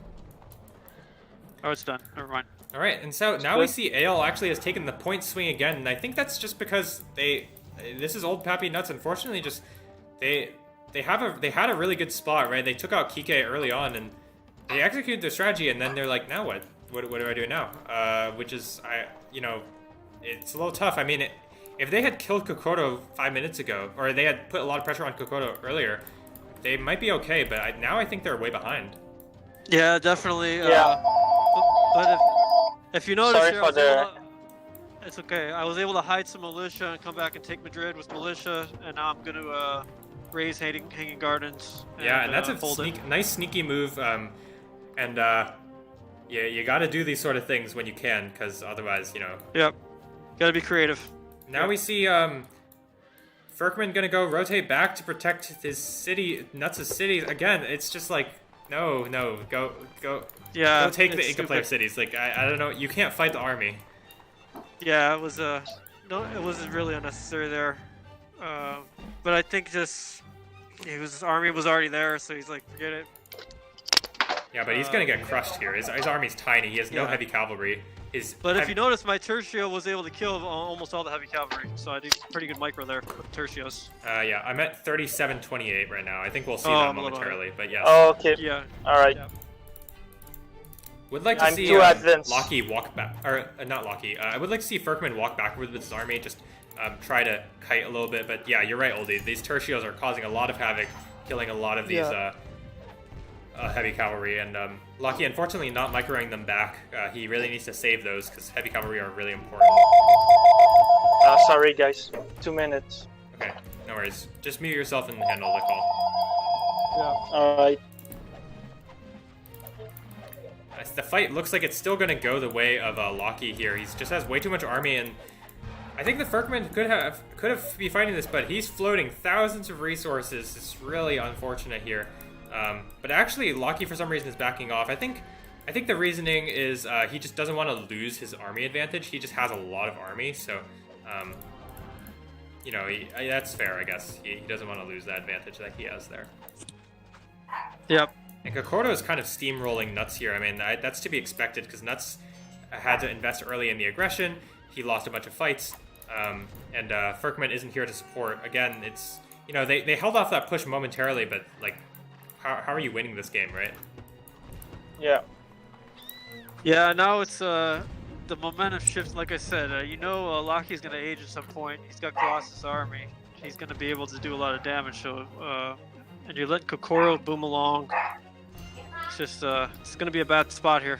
Yeah, I mean, I think this is actually GG. I mean, what are you supposed to do here? Yeah. Like at this point, Nutz has no army.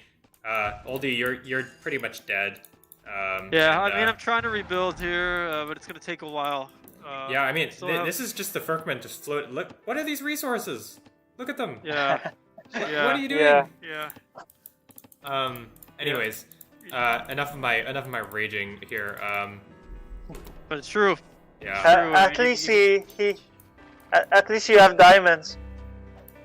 Yeah. Yeah. I guess. They still have diamonds.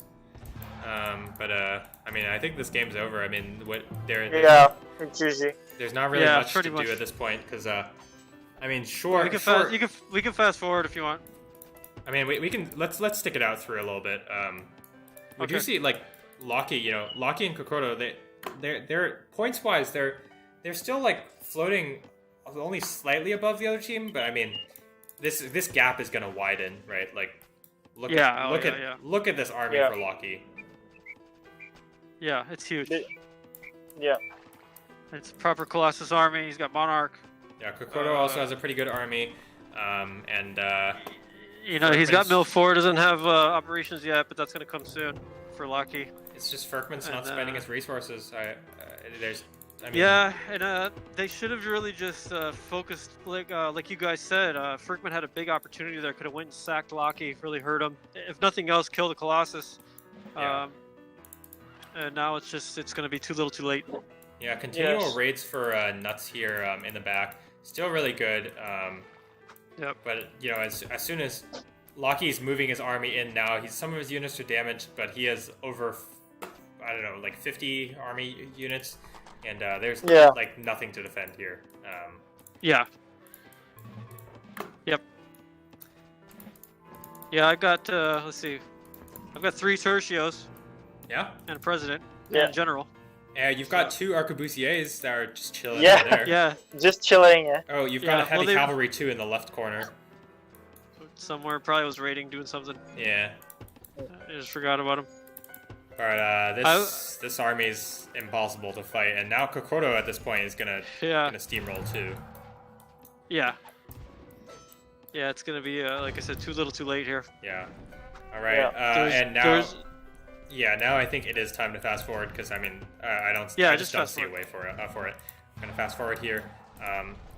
Locky's completely out of control. Again, they take the edge, and points wise they still tie it up again, but Locky's gonna run away with this game now.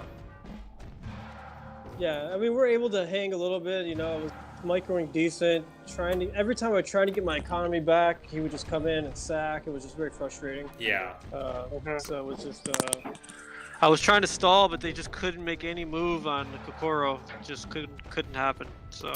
Yeah, it's unfortunate. I think the key was after Kike was killed, like you guys said, one of them needed to go probably to the cap of Lucky. Go right to Lucky's cap, pressure him there, yep. And that's going to force Kokoro to rotate. Then Nutz can take those other cities, and maybe we have a different outcome. But here it's just too little, too late now with this Inca army is going H5. I think I was able to go H5 too, but it didn't matter. I mean, it's too late. Yeah, too little, too late, unfortunately. Yeah. And you know, okay, so I think there are a couple of reasons. I think this game was much closer than game number 1, and I think like this is a game where AL snatched. This is a game where Old Papi Nutz snatched defeat from the jaws of victory. Yep, it's for sure. You know, they were very, very close to winning this game, but it didn't end up working out for them. And I think there are a couple of reasons why. So first of all, olddirtyh, you know, I think you stand by it, but I still think it was like definitely a misplay.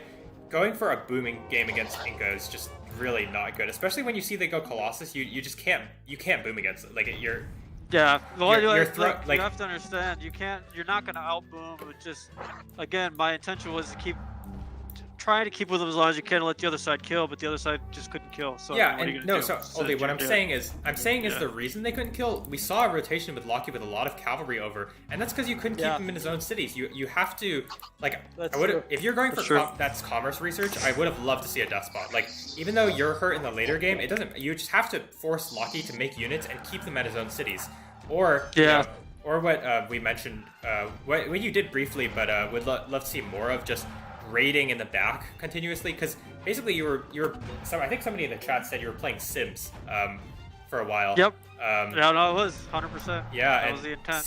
Sims is not great with against an Inca with Colossus, unfortunately. Yeah. But they could have win. They could have win. We should have won, no doubt about it. Yeah, with the Colossus and the Capsac for Lucky. Yeah. But AL did well in defense. Yeah. And booming, so. And the nation did help a lot with the Inca. Yeah. But yeah, it's GG now.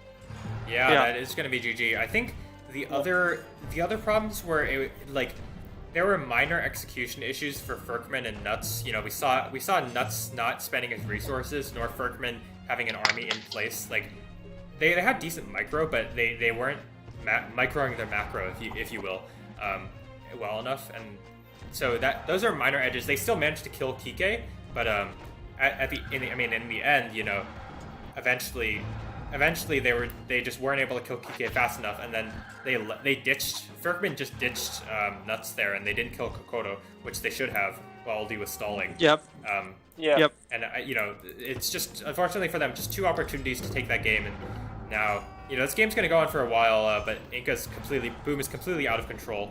Oh yeah. Kokoto's also crushing on the top side there. Yep, Kokoro did a good job there, Yeah. coming back. Yeah. Good boom by Kokoro. Yeah. Yeah, very good boom. And again, he got kind of a free boom there because there wasn't really a lot of pressure on him once Kike died. Yeah. It just kind of it just kind of stalled out. Yeah. But that's what it is. What it is. So we're 0-2 now. Got to win. Got to win the next game. Yeah, that's going to be game. You're right. Game number 2 going to AL there, and now Old Papi Nutz is in a lot of trouble. They need to win the next 3 games in a row in order to win the series. But they definitely have a chance. I mean, they were very, very close in this game, and GGs are called finally. Well, in game 1 could have had a chance too if if Rui maybe used the water a little bit.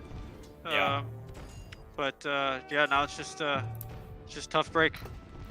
Yes. Yeah, we take a quick look at the game stats. Clearly, Lockie has the most kills, and he also has the most units lost because he was just throwing away armies and armies and armies at 3 of his opponents. But it was still good enough to take it in the end. And economy-wise, he's clearly on top. Like, look at this insane boom. Oh yeah. Yeah, for sure. So good job. Good work there with Thinka. All right, so that is going to be the end of game number 2 here. We'll be back briefly with. We need a quick break before we cast game number 3. But now it's going to be.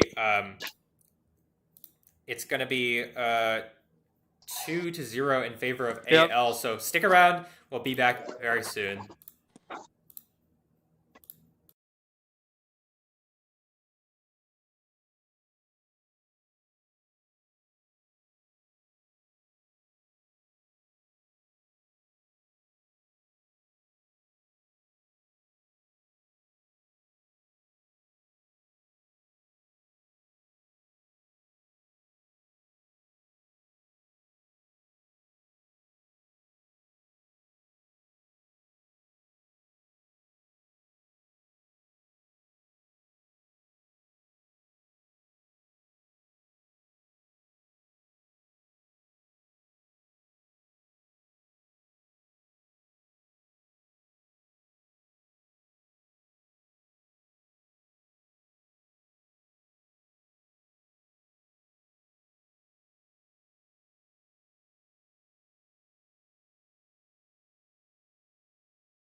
All right, hey everyone, welcome back. We're back a little bit early because we're just so excited for the next game. Hope everybody is enjoying thus far the stream again. Not sure why we lost like 7 viewers there. The series is not over, but we still have game number 3 at least to cast.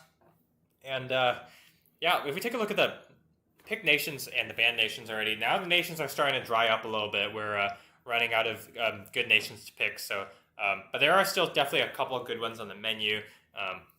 Would love to see Japs from Old Papi Nutz. Would love to see Germans or Mongols from AL from Tier 1. And there's a couple other great nations, especially in Tier 2 as well. So, all right, let's jump into game number 2, shall we? Before we do that, we got to talk through the chat quickly. I see some people. How's it going? I see Lockie there. I see Vamsy.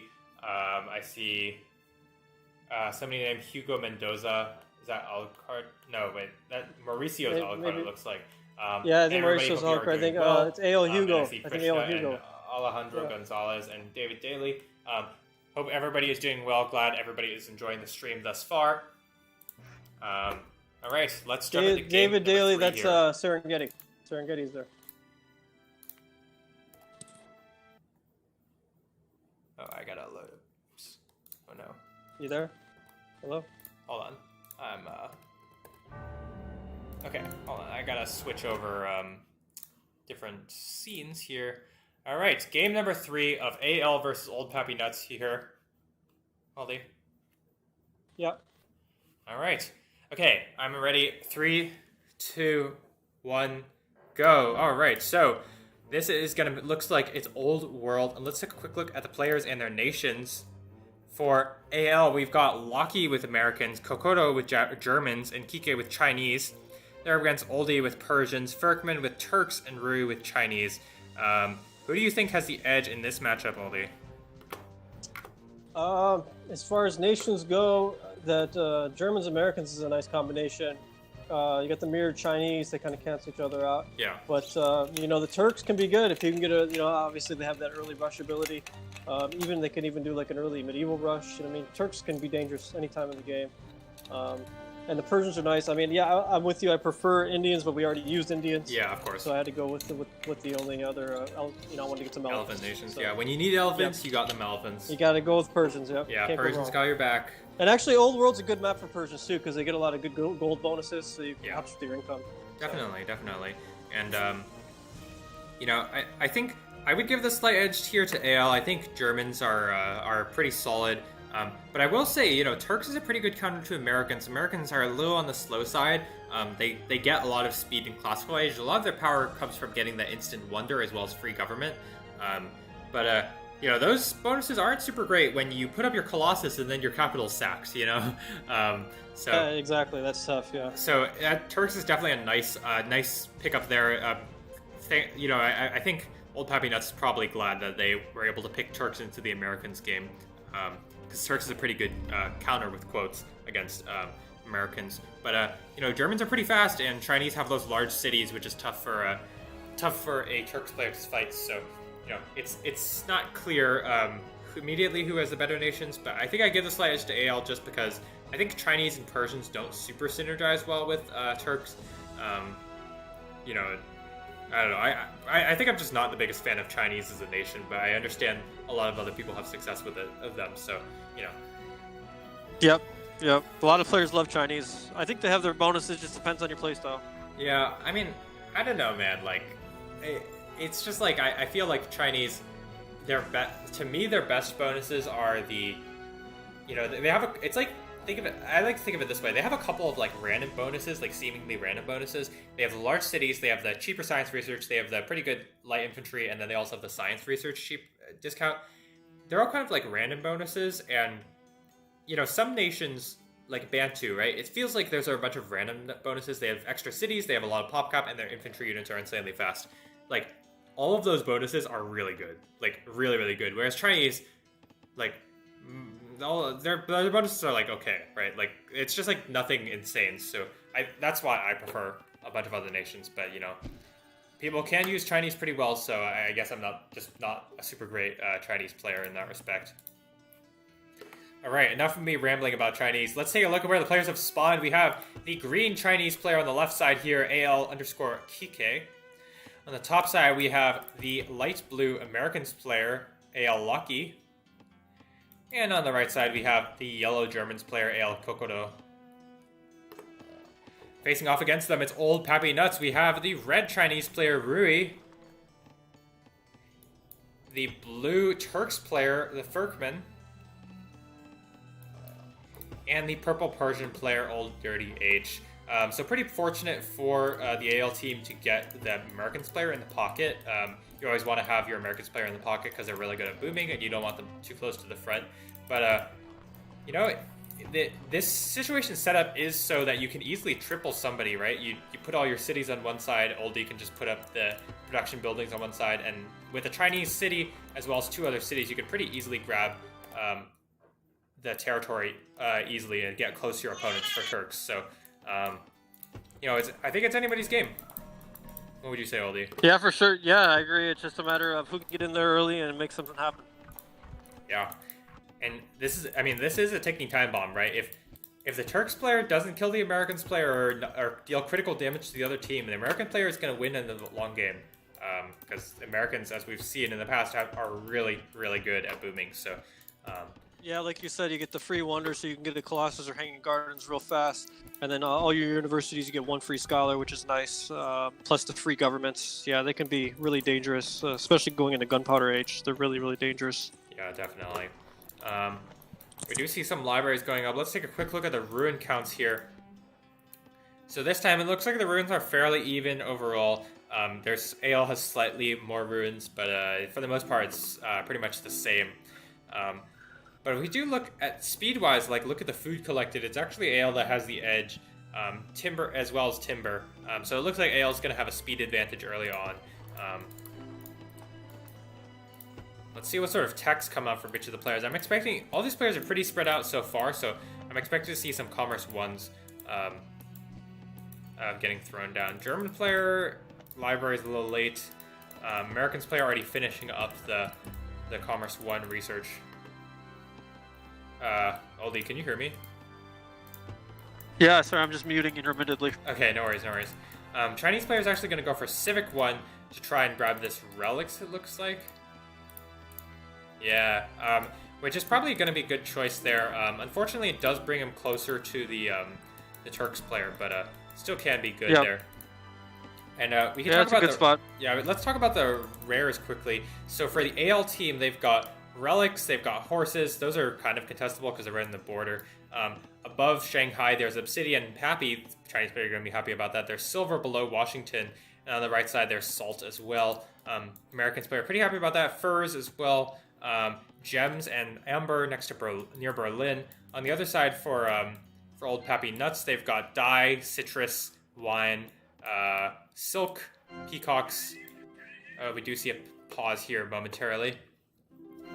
And Spice, and Tobacco, and Bison on the very top. You know, clear to say that AL have the better rares by a good shot. Yeah. It's not particularly close. No. Yeah. And that's an unfortunate game number 3 situation. But maybe if you kill your opponents before they can use the rares, maybe old Papi Nutz has a chance here. But let's look at what sort of aggressive rares they have. So for the Turks player especially, they've got Wine. There's Bison on the top right, and then there's Spice, which is not terrible. You know, all these food rares are not bad. You want to save up, and also any sort of wealth rare you can get is not bad. Tobacco is not bad. Peacocks, I think, Dye. Chinese players actually going to be able to use Dye here, which is a nice move. I mean, on the other side, like Salt for the Americans player, Papi for the Chinese player, Silver for everybody, Relics for everybody. Furs. Gems is pretty good. Furs, like those are really, really good rares for them. Old Papi Nutz definitely has their backs against the wall. They're down 2 games. If they lose this game, they're out of the tournament. And their opponents have very good rares. Although, you know, one benefit I guess to them is their opponents are building toward them, which is probably not the best idea, especially with a Turks player on the team. So maybe old Papi Nutz can take advantage of this and try and get a triple or something going with a Turk rush or something like that. Yeah, and Locky kind of did us a favor here by building in the middle. We see New Orleans not in the best spot, so it's a kind of a exposed city there to target at. Yeah, definitely. I really don't like the city positioning at all. It's just like this is a very open front. Like there's really no point to sieve there. Just sieve back a little bit further. There's no need to expose your city there. Yeah, or sieve at silver. Yeah, like really no need for that sort of play there. So they actually haven't scouted silver. It looks like for AL, just barely on the edges, but looks like they might be able to see it with this merchant. I don't know, but it looks like they haven't scouted silver at all. That's unfortunate for them, but I mean they're not really complaining, right? They've got plenty of rares that are really awesome. Yeah, exactly. Even if they don't use it early, they'll be able to use it eventually. They'll find it. Yeah. So it's this game is pretty quiet right now, but we're gonna see some action very soon. Players getting their mills up, and we'll expect to see a barracks being thrown down by the Turks player soon, hopefully. Chinese player is a little on the slow side. We'll get that mill up soon as well. Americans player already has the mill and has 100 eco. And the Germans player skipped mill, actually. Looks like he's going to go for Colossus, maybe? I'm not sure. They're not collecting quite enough wealth yet, but... Yeah, maybe it's for a wonder. Yeah. Hang credits? I'm not entirely sure, but anyways, that sort of play is not really ideal. Maybe it's Commerce 2? I'm not sure. No, he's going to go for Science. He's going to go for Mill now. I don't really know what's happening here. Let's take a look at the tech choices for the other players. Chinese player has gone Science 1. We do see a Barracks coming up for the Furkman. Nice choice there. What if, in terms of speed, actually, I think the Furkman's actually a little slow. I'm not really sure why he's so slow here. Like he's doing similarly to the Chinese player. As a Turks player, you should be very fast with your cheap citizens and all. And I mean, the Germans player is ready to age. Like obviously Germans are a little bit faster, but it's still like hard to really compare there.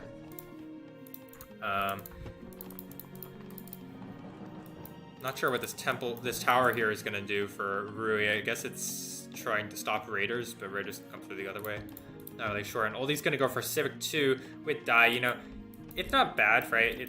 It's not, you know, it's not a terrible choice, but it's not ideal. I think you actually want to save your Civic 2. Just age up quick, get an elephant out, and then you can get your Civic 2 later. There's really no point to Civic 2 with a Turks player when you need to kill your opponents quick, because you know they've done an okay job scouting so far.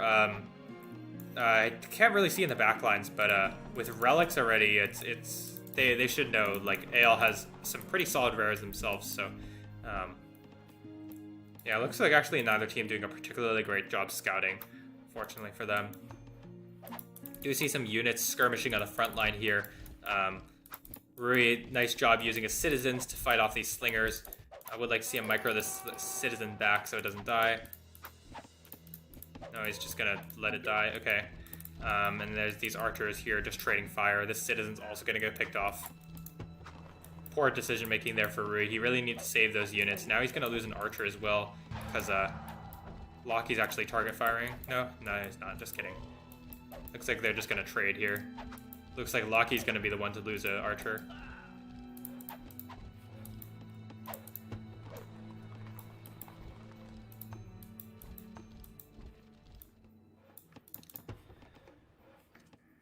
Alright, and so it's a pretty passive game so far. It does look like we see the Turks player going to go for Commerce 2. This is actually a nice little subversion thing, right? Your opponents are probably expecting a really early rush, so getting that Com 2 means you can delay your rush a little bit, but have a more strong attack a little bit later, which is a nice little push, nice little choice there.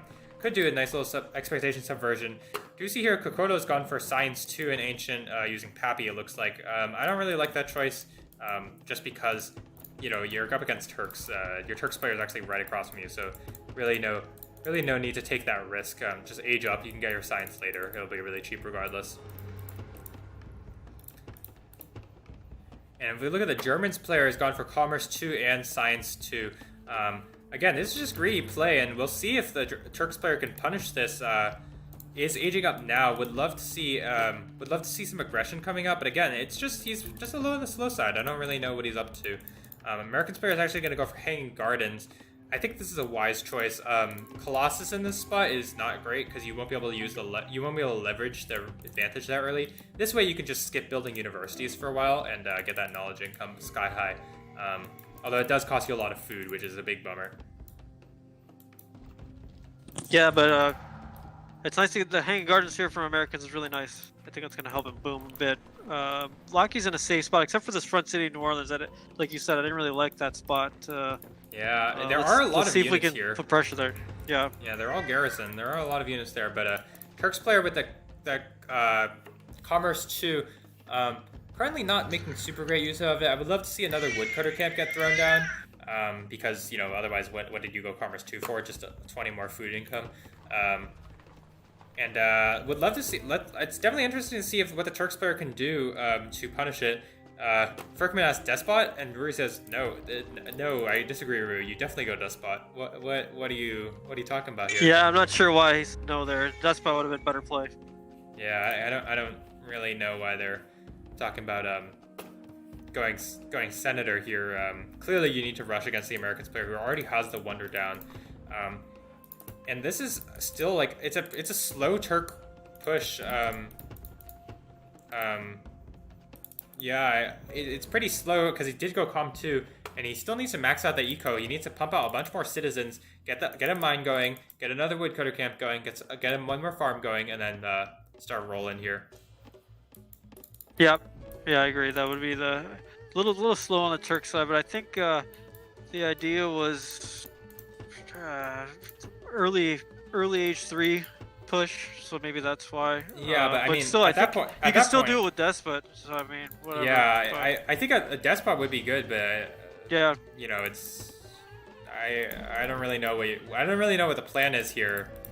Yeah, I don't know either, to be honest. I don't know what they were doing on that side. That was part of the problem, but we're still gonna make things work the best we can. So we'll see what we can do here in the middle. See an elephant queued up here for olddirtyh. Nice choice. Would like to see it actually start raiding, because currently there's pretty much nothing to defend. There is Senator coming out, but that will be only a little bit. And olddirtyh does send these elephants out, which is a nice choice. Guts of that Senate. Would love to see Senator here for the Persian player, because I mean at this point it's a little late to go Despot. Yeah, for sure. I agree.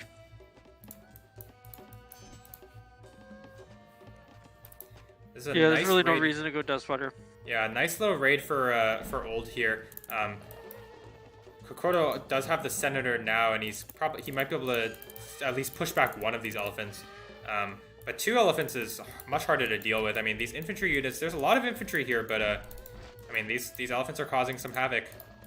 Old should see the Senator and just back off now. Run, elephant, run. Yeah, he's a little slow, but he's fast enough to get out of there. Yeah. All these infantry units coming in, and the Senator's not going to be able to finish that bribe there. Yep. And this. And it was nice too because I could pull Lockheed out of position there inadvertently. So. Yeah, definitely. And you took like no damage there. You took a little bit of elephant damage, but that's not a big deal. Yeah, you can heal him. But I mean, I don't know. I mean, there's a big problem on this side. Kike is doing pretty well for himself. His economy's not great, but he has a solid army. But the Turks player has a solid economy, but no army. Really just not leveraging the Turks' power very well. I think this, if he's Japanese in this game, it's very different, right? Like. Yeah. Yeah. So yeah, I mean, this game's it's a little like, it's tough because. They had old Papi Nutz. They had the right setup for a great Turkish rush, right? You have Chinese at the front pushing the borders. You can pump out a zillion militia, take New Orleans, and then push up and triple the German player, right? Like that's a pretty easy strategy. But that just never happened. Ferkman is having 0 impact on the game right now. He's getting a city siege. He has a couple of units. His economy's okay. And I don't know, Chief. Yeah, I don't know what has happened on that side either. but you know, Rui's doing pretty well. So, Yeah, Rui does have some units. He's gonna. And my economy is doing okay as well, so we're still not out of it by any means. Yeah, definitely. We see some skirmishing here between the Chinese, both Chinese players as well as the Turks player. The Chinese player is gonna get driven back, or at least kite backwards. Yeah. See some decent micro from all sides. On the other side, olddirtyh's still raiding with these elephants. Really nice work. Just continuing being annoying. This is exactly what you want to do early on with an elephant nation like this. Just really, really be annoying with these elephants because they're so tanky. They're like never gonna die. Yeah, like you said, the only real defense you have is the bribe. Yeah. So that's it. At this early on, anyways. Yeah. The bribe or having a lot more army. And yeah, like if you have like a you know, like 3 or 4 heavy infantry and maybe a bunch of militia, you can pull real quick. But it's even still, it takes a minute to take them down, so it's not a quick kill. But yeah, definitely. Yeah. At this point in the game, I would love to see some raids in the backside because I mean, there's so much exposed here. Papi's exposed. This mine's exposed for the Washington Woodcutter camp's exposed. Like, there's a lot of damage to be had here, but you know, that's one of the signs of some of the really pro players raiding a lot in the back because it's hard to do that Nomad. You really need every single unit counts, and you know, trading one possible unit that might not even get damage and weakening your army at the home to defend or attack is always really tough, but it makes a huge difference, and so it's important to split those units off. Yeah, it's definitely more common in standard. You'll see that. Yeah, it's definitely a standard play, but you're right. If you can do that in Nomad, it will help you. Just don't overcommit to the raid, because what happens is a lot of players will overcommit to the raid and they forget about their economy or they forget about building their army up front. Yeah. So just finding that balance there. Yeah, it's also knowing when you can raid versus when you can't, right? Like, yeah, it's like, sure, you can have a nice nice raid. You send in 2 heavy cavalry, 2 horse archers, and a light cavalry on your opponent's wood camp, and you kill like 6 citizens. That's great, but then you lose your city at the front because you didn't have those 5 cavalry units. You know, right? We do see some trade. Yeah, we do see some trading on the front side for Rui versus Locky, and Rui's getting the better end of it because he has 7 archers compared to 4. Not sure why Locky was insisting on trading there. He's going to lose some units, or at least take a good amount of damage. And Rui really needs to get some siege out there. I mean, he's floating a lot of resources. Yeah, he is. Yeah. And I'm still surprised that Ferkman being quite passive still. Not sure what happened. Yeah, he somehow got behind as the Turks player against a Chinese player. Yeah, which is very strange. Yeah. Question mark? I don't know what to say. I don't know. Yeah, it's my team. I don't even know. So yeah. There you go. Looks like both Kokoto and Locky are gonna age up. Old's gonna be close to aging, but he's actually queued up a little bit too many war elephants. He needs to cancel that one and try to age up as soon as possible. Yeah, I get a little war elephant happy when I get the resources to get one. I mean, me too. I get excited. Elephants are fun. I understand. Yeah, they're so much fun. Yeah. And I had wine too, so I was like, yes, I can get a cheaper upgrade. So it's nice. The elephant upgrade's insanely expensive. Yeah. So. But with the wine, it's not so bad. Yeah, that's true. That's true. Yeah. So the only bummer is they had horses. If I could have just had horses with the wine, that would have been like that would have been nice, dream come true. But, unfortunately, it's not going to work out. Yeah. Or sugar too. Yeah, not really sure what Ferkman's doing. He's just sitting for a while. I think he's investing in knowledge. It looks like. Yeah, maybe go like I said, the Asian kill. Yeah, but I mean, he has some units. Never mind. I thought he had like no units. His army composition's not super great. I like this composition from Locky a lot more. A lot of cavalry, a couple heavy infantry, and a good amount of archers. Yeah, for sure. On this side, we see continual skirmishing. Yep. Or are you gonna say oldie? I would say Locky's just showed throughout the tournament he's one of the better players just overall. Yeah, definitely. There. Yeah, with his micro, his rating, just kind of the decision making. Yeah, now the Chinese player is gonna leverage the advantage on this side. Yep. And Kokoro was Germans. I was impressed. He was playing pretty well with Germans. as well. And, yeah, definitely. His economy's not doing super great. I think he pulled some citizens to build a fort up. Yeah. But yeah, I mean, let's take a look at the knowledge incomes here. It's actually olddirtyh who's going to be leading in terms of knowledge, using all of those knowledge wares that he does have. And American's player is actually pretty far behind in terms of knowledge, which is surprising with Hanging Gardens. Yeah, with the Hanging Gardens, yeah. And the free, like we talked about, those universities get 1 free scholar, so that's plus 15 right off the bat for each university. Yeah, and if you look at Lockie's economy, it's just not there. Where is his other farms? He's put down a couple at Kansas City in the back here, but he should have put those down much earlier. I think he invested in some units early. And as Americans too, you need to spam units, right? You get those bonus, was it +2 resources for every military unit, except for scouts or a barracks unit. Yeah, definitely. It's +2, yeah. Yeah. It used to be +4, but they fixed it because it was too much of a hassle. Yeah, that's so broken. Yeah, it was crazy. Yeah. Nice choice of olddirtyh to start sieging this woodcutter camp from Kokoro. Kokoro's actually going to lose all of his access to all of his wood camps that he would build otherwise, which is pretty awkward for him. Yeah. That 50 wood income at 20 minutes into the game. That's very brutal, especially for a German player. Hey Alan, I see you in the chat. How's it going? Hope you're doing well. And on this side, it looks like the Turks player is going to continue falling behind against the Chinese player. Again, army composition, Turks player has a couple crossbows, but mostly pikemen, and that's not ideal. What you want to do against this army composition, what you want to do when you play against Chinese is you want to max out on cavalry and your own heavy infantry. Crossbows are bad because your crossbows die to their light infantry. You want to max on your own cavalry as well as killing their cavalry with your heavy infantry. So yep. You just gotta, and then you have to sprinkle in a couple crossbows to try and snipe their pikemen, basically, or micro around it. On the top side here, we see continued trading between the Chinese and Americans player. Americans player should eventually get ahead because Hanging Gardens and Americans and all that. All the reasons why Americans player usually get ahead. But this is a pretty sizable army for Rui. If he repairs this city, would love to see him go rotate and help out Kike on this side. Yep. Yeah, Rui's been playing, he's finally showing up this game. The last couple games, he's just he wasn't in the last game, but the first game he really just... He kind of checked out. Yeah, I'm not sure what happened there with Germans, but... Yeah, we see olddirtyh starting to siege now. It's still Kokoro not able to get that wood income up. And so, we saw on this left side, the tier 1 player is getting beaten by the tier 3 player. But on the other side, it's the tier 2 player beating the tier 1 player for the most part. Yep. These pikemen paying off for Ferkman. He's going to kill a lot of these cavalry, but unfortunately there's just too much cavalry, too many units for Kike. He's going to lose this city. And I think Rui needs to rotate now.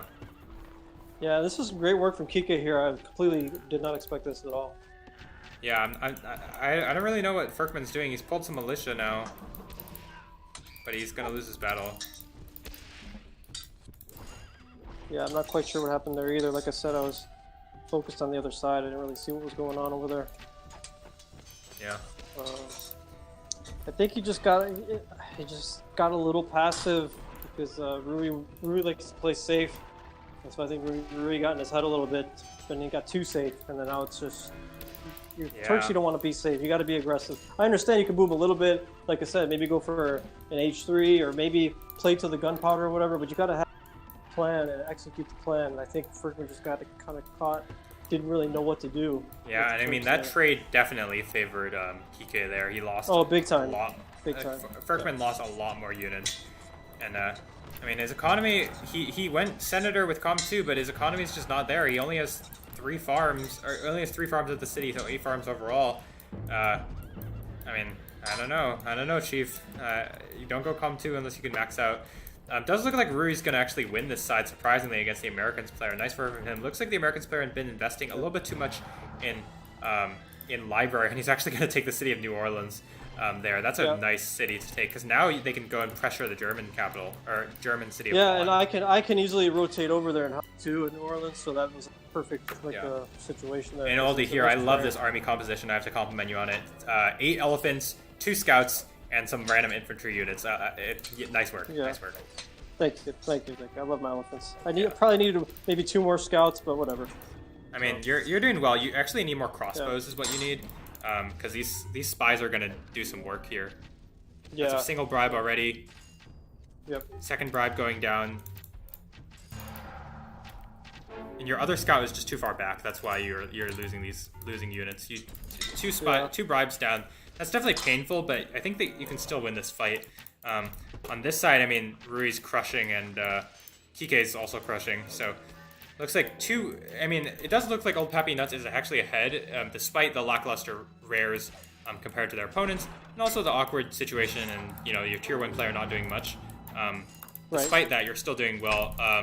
But actually, it looks like olddirtyh, you're going to lose this fight somehow. I'm not entirely. I think it is what I talked about earlier, just not having enough crossbows. Yeah, there was a little lack of crossbows, and then those spies. I should have brought more spies with me to re-spy the elephants, re-bribe them back. Well, maybe, I don't know, but it's more like, it's just like, I think your scout was out of position is what happened. Yeah, the that's second true. scout, so. Yeah. Yeah. And I usually like to have 3 or 4 scouts, because then that way if one's out of position, there's always going to be another one there. Yeah. But I don't know what happened. I forgot about it. Yeah, it's tough to micro that, definitely. Yeah. But, I mean, Lockie's ahead in tech, but he's behind in economy. I mean, look at that economy at this point. Oh, yeah, it's not good. Yeah. But I think it's just because Americans, right, you got to have a gigantic army that really helps supplement your income. That's really one of their strengths, and you need that.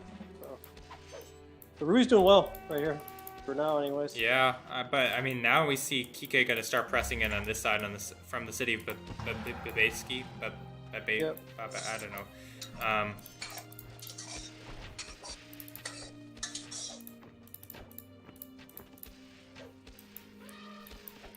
I think I think at this point I would say Old Papi Nutz is slightly ahead. I think if you had won this fight here.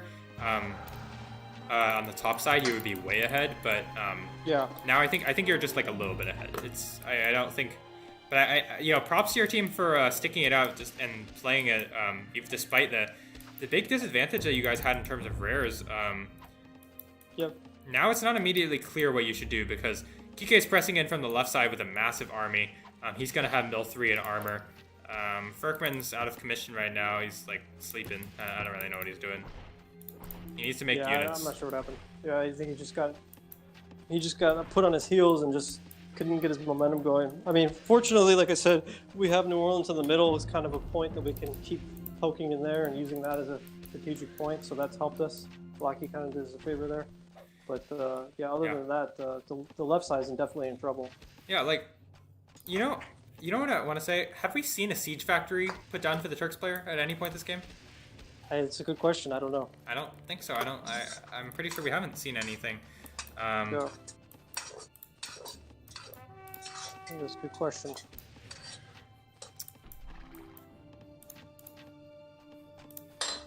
Let's take a look. The Chinese player is close to aging. Americans player should be close to aging soon. Economy is still not really there, but he's getting there. Germans player is not really there. Needs to get that science research. Yep.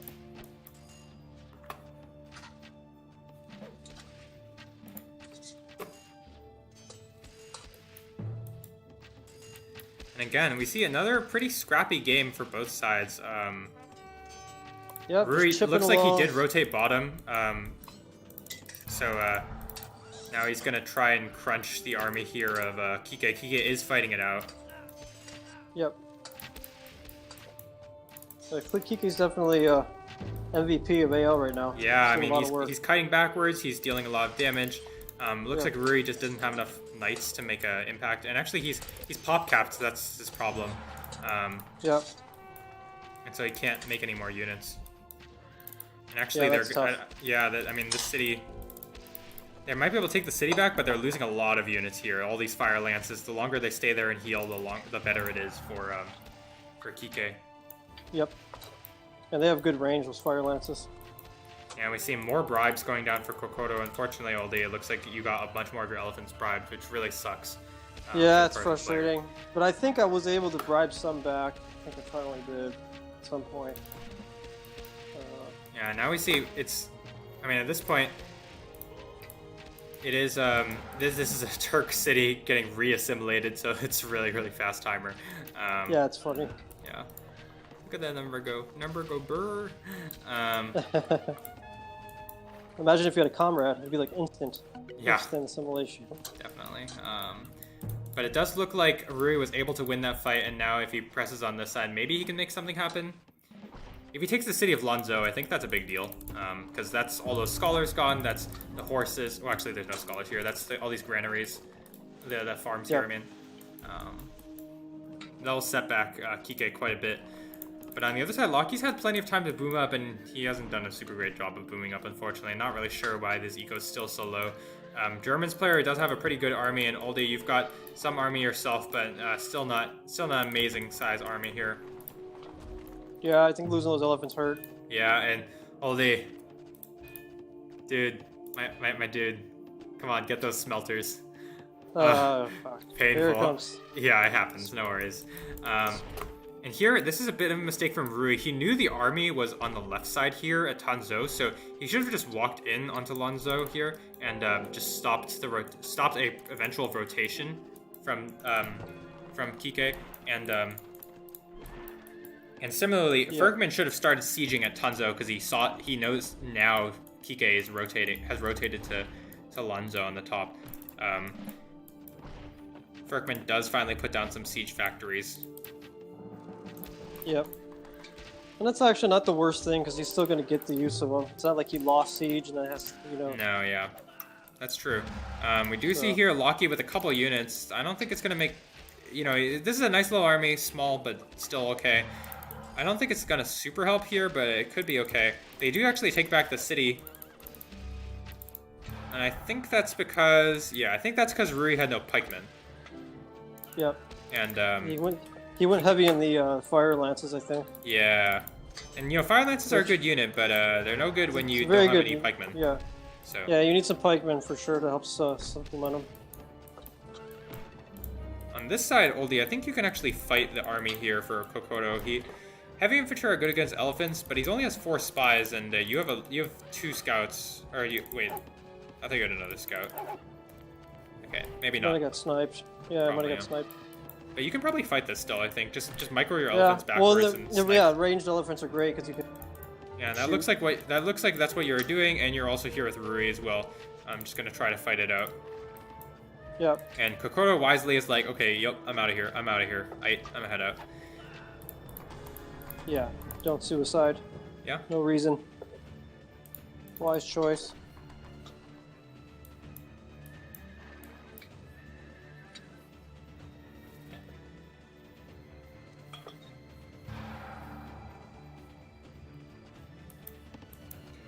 Looks like Kike's back at the city of Babeski, question mark? I don't know how to pronounce things.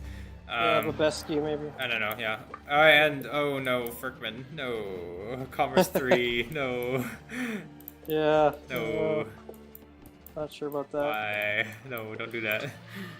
Yeah, I think it's just... I think he's just cycling and he's just clicking randomly and it's like whatever takes, right? Yeah, so, I don't know what you're up to, fam.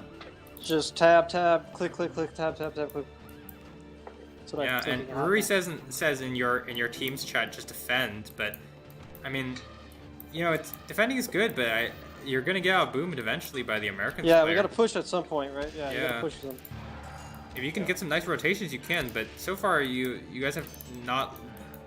So far, the only good rotation we've seen was Rui earlier, and now he's gonna take another good rotation here. And again, Ferkman's just not on top of his siege. His siege is just sitting back. He could be easily sieging the city of Tanzhou. They could take 2 cities from Kike at once. But instead, he's just out of position. And a bit of a lack of communication there. Now Loki has to rotate all the way around. Once again, would have liked to see them just double New Orleans. But I guess the German player doesn't have much army. And it's also aging now. Kokoto has aged.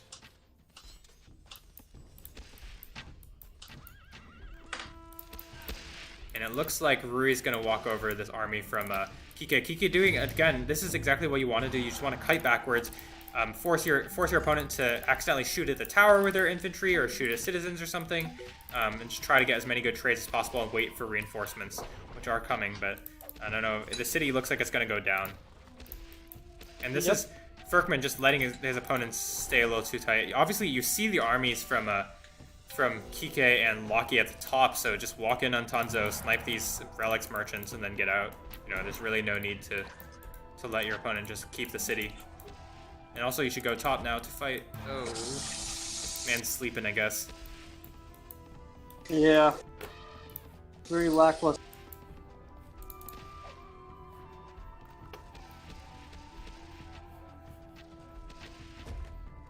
You know, Old Papi Nutz is ahead in score technically, but I think they're, you know, a lot of that score is in Rui, who's just gotten a lot of kills, and Ferkman's dragging them down by quite a bit. Locky is behind. Again, his economy is kind of caught up, but still needs a little bit of food to age. Looks like they are going to take this fight back again, and it looks like Rui didn't really learn his lesson. Only has 2 pikes against the units here, and actually it looks like it's because they pulled militia. Would love to see Ferkman go and help, but he's, again, just sleeping. You know? He's going to go for the relics merchants now.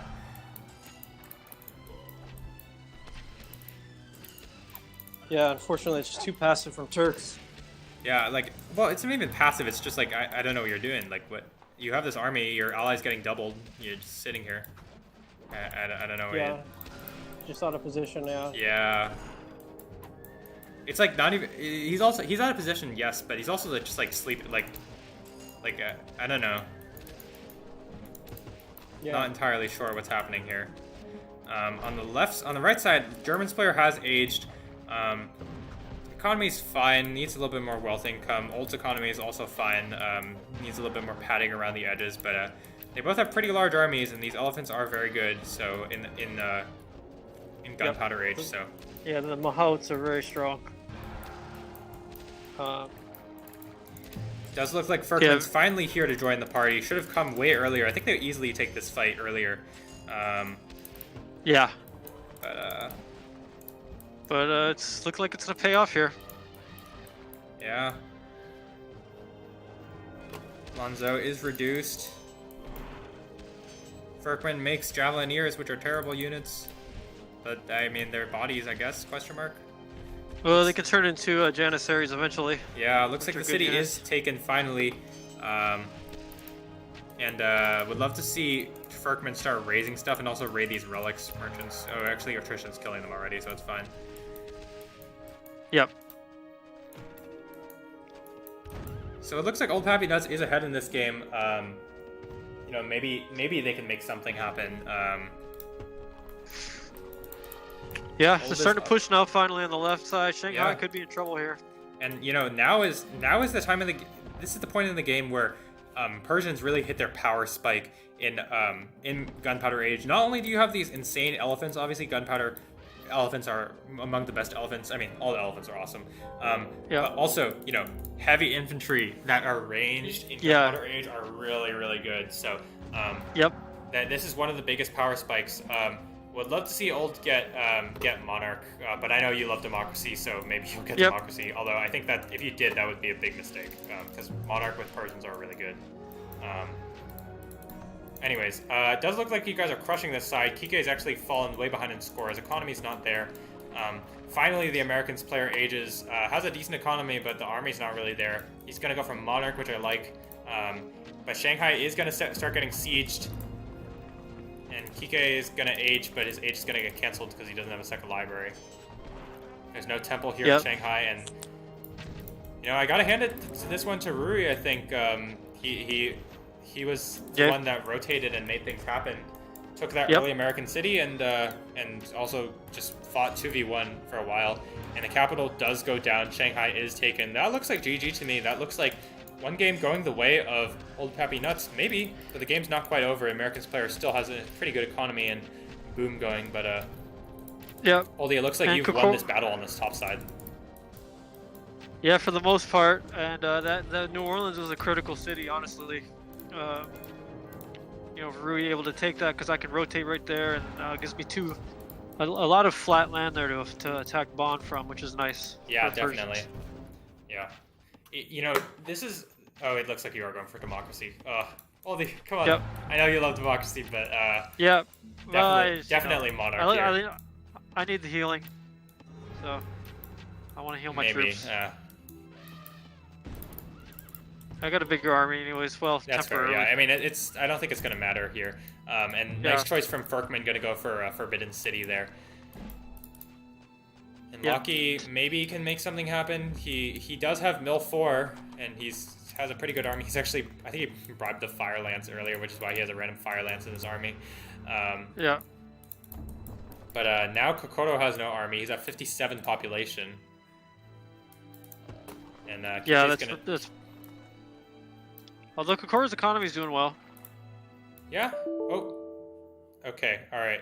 1 second, folks. We gotta pause quickly because my Rise Nation has just crashed. Oh, bummer. Yeah, bummer. Alright, we're gonna switch back to the infographic really quickly here while my Rise Nations bugs out. Apologies for that. Unfortunately, Rise Nations is a bit of an old game, so sometimes the game does crash. Hey, Joven, I see you in the chat. Yes, it is best of 5. It looks like Old Papi Nutz is going to take this game, but we're just switching back to the main overlay because my run crashed really quickly, so I gotta finish that up. All right, so we will be back momentarily.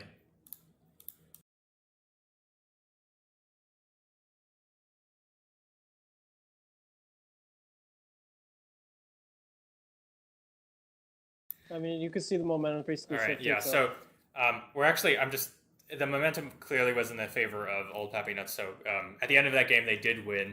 I just don't want to waste the viewers' time by loading up the game again and fast forwarding like 40 minutes or whatever, however long it was. Yeah, it's fine. So, it was. I think I'm fast forwarding it now, and I'll tell you the results of everything. So yeah, Kike's capital is going down. He's not getting it back. Yeah, I mean, and that's pretty much it, right? They're winning on all fronts. So. Yeah, I just killed the Kokoro's army pretty much again. Kike's defeated, Gigi's called, and that's it. Everyone resigned. Yep, that is going to be it for game number 3. Old Papi Nutz takes that. Finally, they have a game under their belt, and hopefully they can. Yep. Hopefully for them, they can take the next 2 games. And this is going to be our first series that is not a 3-0 victory. So exciting there. Yeah. We're going to take a quick 5-minute break. Hope real quick, Rui, 160 kills. Good job, Rui. Yeah, good job, Rui. Rui definitely the MVP of that game. But olddirtyh, you did well as well. You were the glue that held together the other side. Yep. So nice Good work. Teamwork there. Just in spite of we had a lot of Ferkman not playing very well, and then we're up against a lot of very good rares. So good job. Yeah, nice work from Old Papi Nutz. We'll be back in 5 minutes. See you then for game number 4. Yep. Oops. There we go.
Hello, everyone. Welcome back. We are going to start game number 4 very soon. So, olddirtyh, do you want to talk about what your train of thought was? Going into game number 4, you just won game number 3, which is an important game for your team. What were your thoughts going into game number 4? Well, we'll just keep the momentum going. I mean, we got to win the next 2, right? So just one game at a time. Let's push this game, see if we can replicate. I mean, we stole one last game. Really, it's really a game they should have won. Honestly. Especially with the way Ferk was playing. But, again, it's just one of those situations where we're back against the wall. You just got to win. Yeah, definitely. You just got to try your best. Keep on pushing. All right, so let's load up game number 4 here. All right. This is the Nordic Classic. Again, this is Old Papi Nutz versus AL. This is game number 4. Let's get started. Yep, let's do it.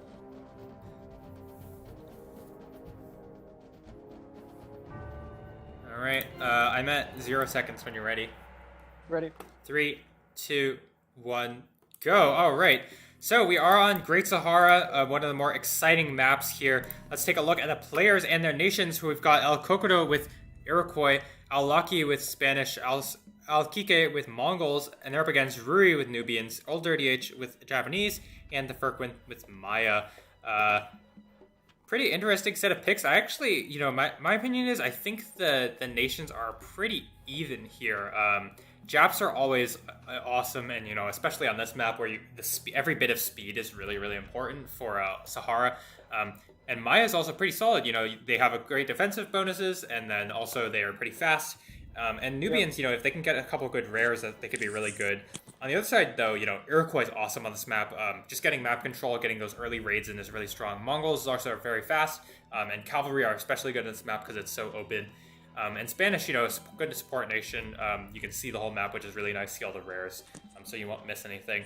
But I think I say it's roughly even because I think all of these nations are pretty solid on Sahara. What would you say, olddirtyh? What were your thoughts when you saw the loading screen there?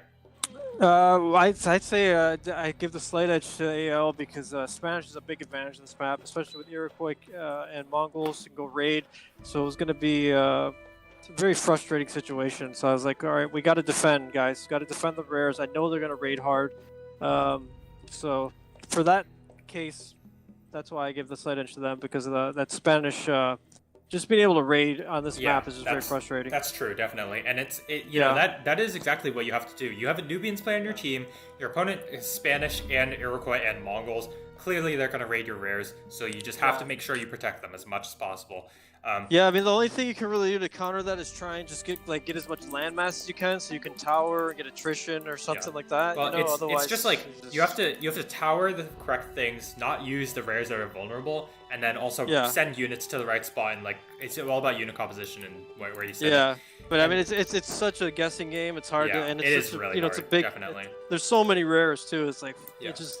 Sahara's frustrating in that sense when you're up against. You don't want to leave nothing there, right? Because then one heavy infantry takes it out. But if you leave an archer there, then it gets picked up by a light horse. And if you leave an archer and a heavy infantry, then it gets picked off by an archer and then it gets picked up by a slinger and archer, and it's a circle of things, right?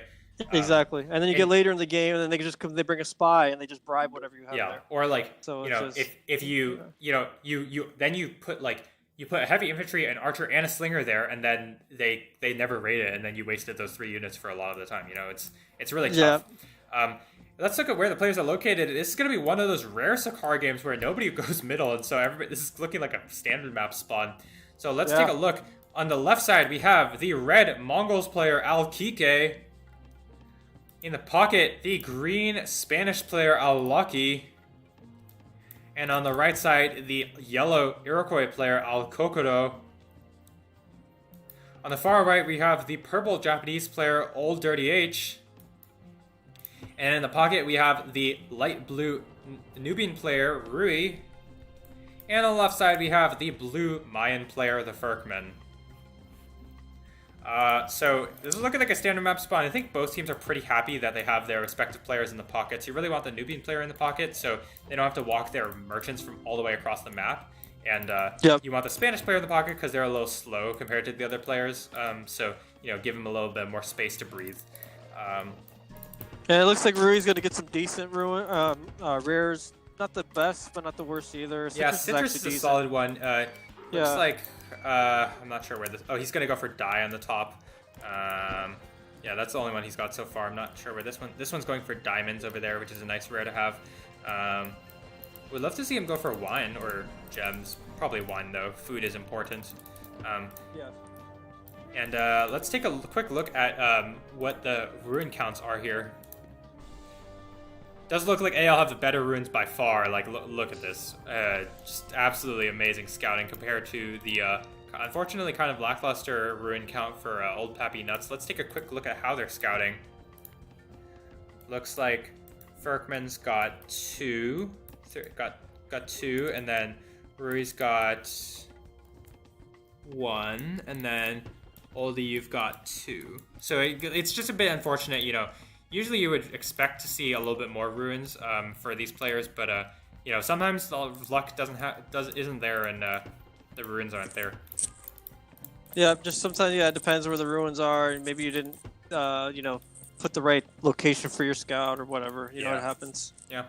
Let's take a quick look at what rares each player has. So for old Papi Nutz, they've got Marble, they've got Die. Here, I'll use the Nubian player. They've got Copper and Diamond on the right side. There's Amber. There's Citrus, as we saw earlier. In the middle, there's Tobacco there. On the left side, there's Sugar, as well as Silver and Wine next to Maipan, and Gems. And that's pretty much it for the AL team. They've got Spice, Horses, Papi, Relics, Salt on the left side. Next to Madrid, there's Silk. On the right of Madrid, Cotton. And then above on Onondaga, there's Wool, Obsidian, Furs, as well as Peacocks. It's a pretty interesting set of rares. I think the best rares for old Papi Nutz, they've got Diamonds, they've got Sugar, they've got Silver. Those are all awesome rares. But their opponents also have pretty good rares. They've got Relics, they've got Papi, they've Salt, which is not a bad rare. They've got and they're Furs also. So. And also, unfortunately, our rares are not in the best spot for defense. Like the Diamond's in the corner there, going to be hard to defend. Same with Silver, and against Spanish, Iroquois, Mongols, it's a tough to defend those corner rares like that. Yeah, definitely. So we'll see what we can do here. Yeah. Die can be defended pretty well. Obviously, Citrus, whatever. Yeah. But aside from that, all of your rares are kind of vulnerable. It's going to be a lot on Ferkman to make sure you can protect Sugar and Silver, which looks like you guys haven't scouted either of those right now.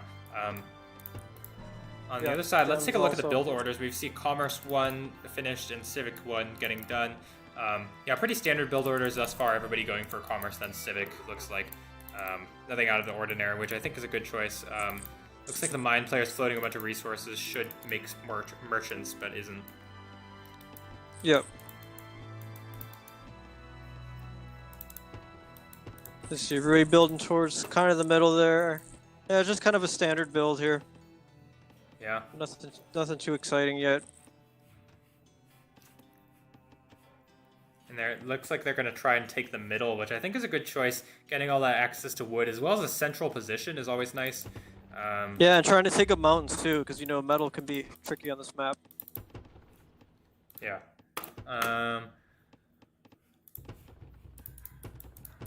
On this side, the Japs players actually, it looks like you were a little slow, unfortunately, because you just didn't have a good wood camp. You only have a +4 there, unfortunately.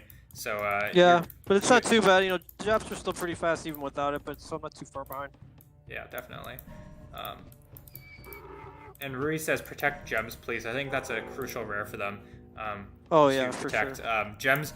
One of the big benefits of gems actually is it makes it slightly so your rares are more in your territory for the Nubian player benefit. So that's a pretty important one. Exactly. Where is this? For sure. Looks like Kike is also going to try to use gems, so we're going to see a bit of a trading of gems. Kike's gotten mill 1 now, and so is the Spanish player, and the Iroquois player doesn't have mills yet, but will very soon. Oh, I think I missed bison earlier. I'm not sure if I said that, but they do have bison. Yep.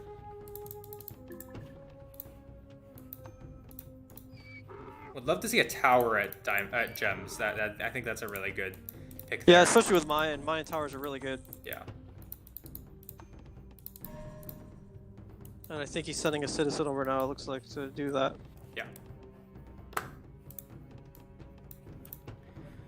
Economy-wise, looks like AL's doing better overall. They're all at plus 100, whereas compare it to the plus 95 of Rui, that's fine.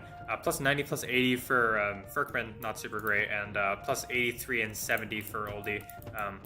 Again, you know, the slight economic lead is there, and it's gonna add up over the longer game. So definitely, olddirtyh, I would definitely suggest to you in this game at least to put up a second wood camp here and also put down some farms.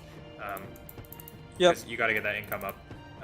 Rui looks like he's doing pretty well for himself. Would love to see another farm and you know, maybe some more merchants. Looks like he is sending out some more merchants, which is a nice choice. But we're going to start to see the aggression here. Lockie, with Spanish player with 2 units already, and there's also 2 units coming along for Kike. And there's no tower at Gems.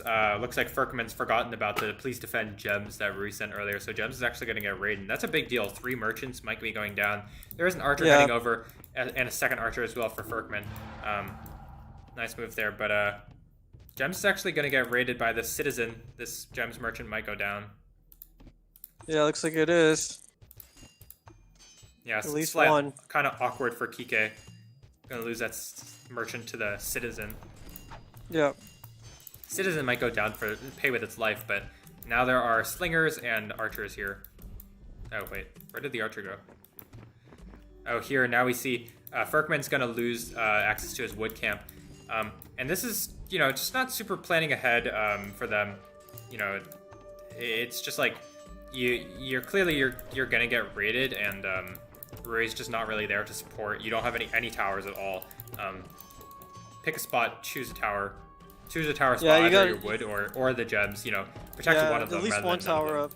Like I said, especially Maya, you know, the Mayan towers are really efficient at defense, so yeah, I think maybe he was gonna put one there and then just kind of forgot. And now some good raids here in the middle from Lockie, right in the wood camp. Yeah, definitely. I mean, look at poor Ferkman's wood income. He's had to make a bunch of units. His age time is going to be really slow now. He lost all those Gems units earlier. Only now does old Papi Nutz scout sugar. Not even sure if they're going to scout silver here. Yeah, it looks like they aren't. Bit unfortunate. Yeah, it's just a dark patch in the back left there. Yeah. I think we might have found it eventually, but I think it's a little on the definitely late not side, early. Unfortunately, yeah. Yeah, a little later. And you see, Kike's got a nice little raiding party in the back here still. I'm not sure if he's gonna get picked off or not. He's looking, you know, using that Spanish teammate power to look for rares. Yeah, just skirmishing. And you see Kokoro now is coming in with a little raid over here at Kyoto. Yeah, nice tower there from olddirtyh. Good choice, although there is an extra merchant from Ferkman. Not really sure what Ferkman's doing this game. And olddirtyh, you've gone for Civic 2 before aging. I'm not sure if I love this. I think actually what you wanted to do is go Commerce and then Civic, but I think you need Commerce if you do this, because otherwise it's just not worth it. Well, the idea was just to take more in the middle. Maybe we'll take away some mountain. I'm gonna go Senator anyway, so I'll be able to put some more farms down. Yeah, definitely. And it's not like it looks like the Iroquois player is not going to put too much pressure on you early. Yeah. Hopefully. Although he's doing a nice raid of the diamonds in the back. I only have 1 archer there. It's going to be hard to defend against all these units. Yeah, I mean, two archers and a heavy infantry against 1 archer is really tough to pull off, and that's going to be tough. And now we do see here, Ferkman's going to be able to pick off these retreating units from Lockie here. Oh, actually, he micros them away. I don't know why. He could have killed that. But Kike's still got this raiding party in the back. That hasn't been touched really. Yeah, and they're just marching around. They're like, oh, our opponents aren't using sugar or silver. Why? Yeah. So.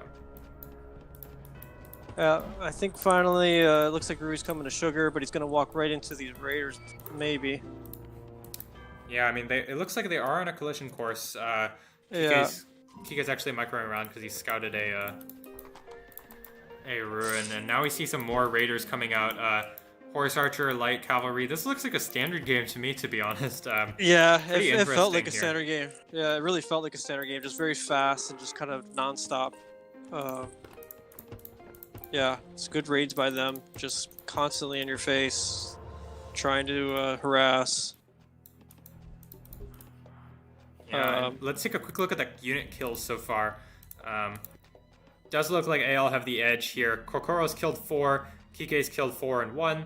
Aki's actually gone 1 and 2, but everybody's lost units on the Old Papi Nutz team.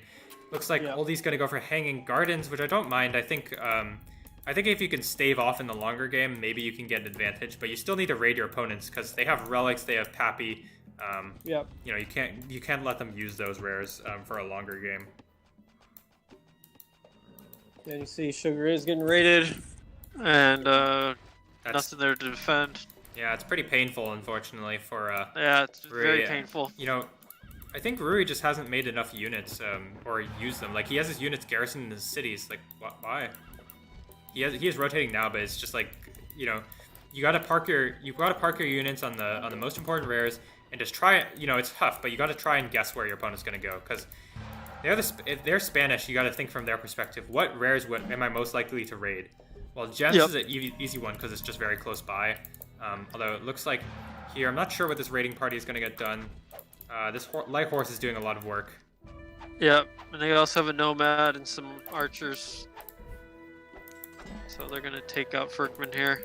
Yeah. I'm not sure why he still has a tower there yet. He did tower his wood wisely, so that was good. Yeah. But tower Gems would have been huge. Yeah, this light horse is actually gonna run down all of these units. Maybe not this bowman. Yeah, I think maybe one bowman will survive here. Yeah. Another raid from Locky here. With this heavy infantry, not going to pick up that merchant kill. And this is a bit passive play from Old Papi Nutz, still reeling from all those raids early on.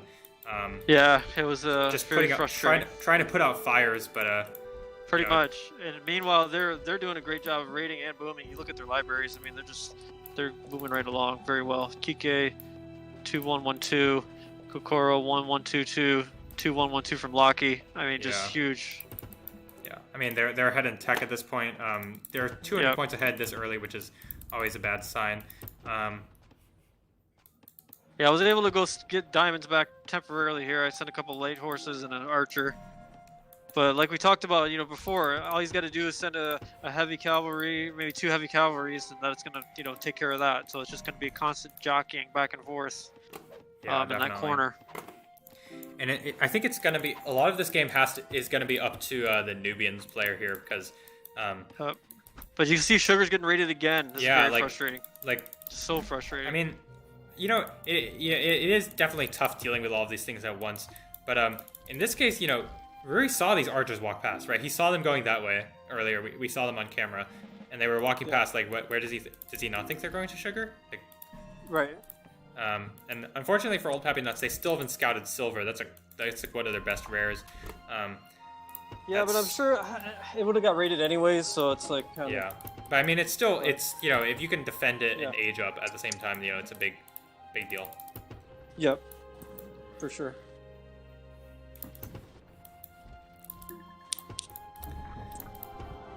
Looks like the raids have slowed down momentarily. Now we see Kike pressing into the city of Lamanai with a decent-sized army, small but decent. And Ferkman has very little economy. I don't know why his economy is still kind of low here. Yeah, I don't know what happened there.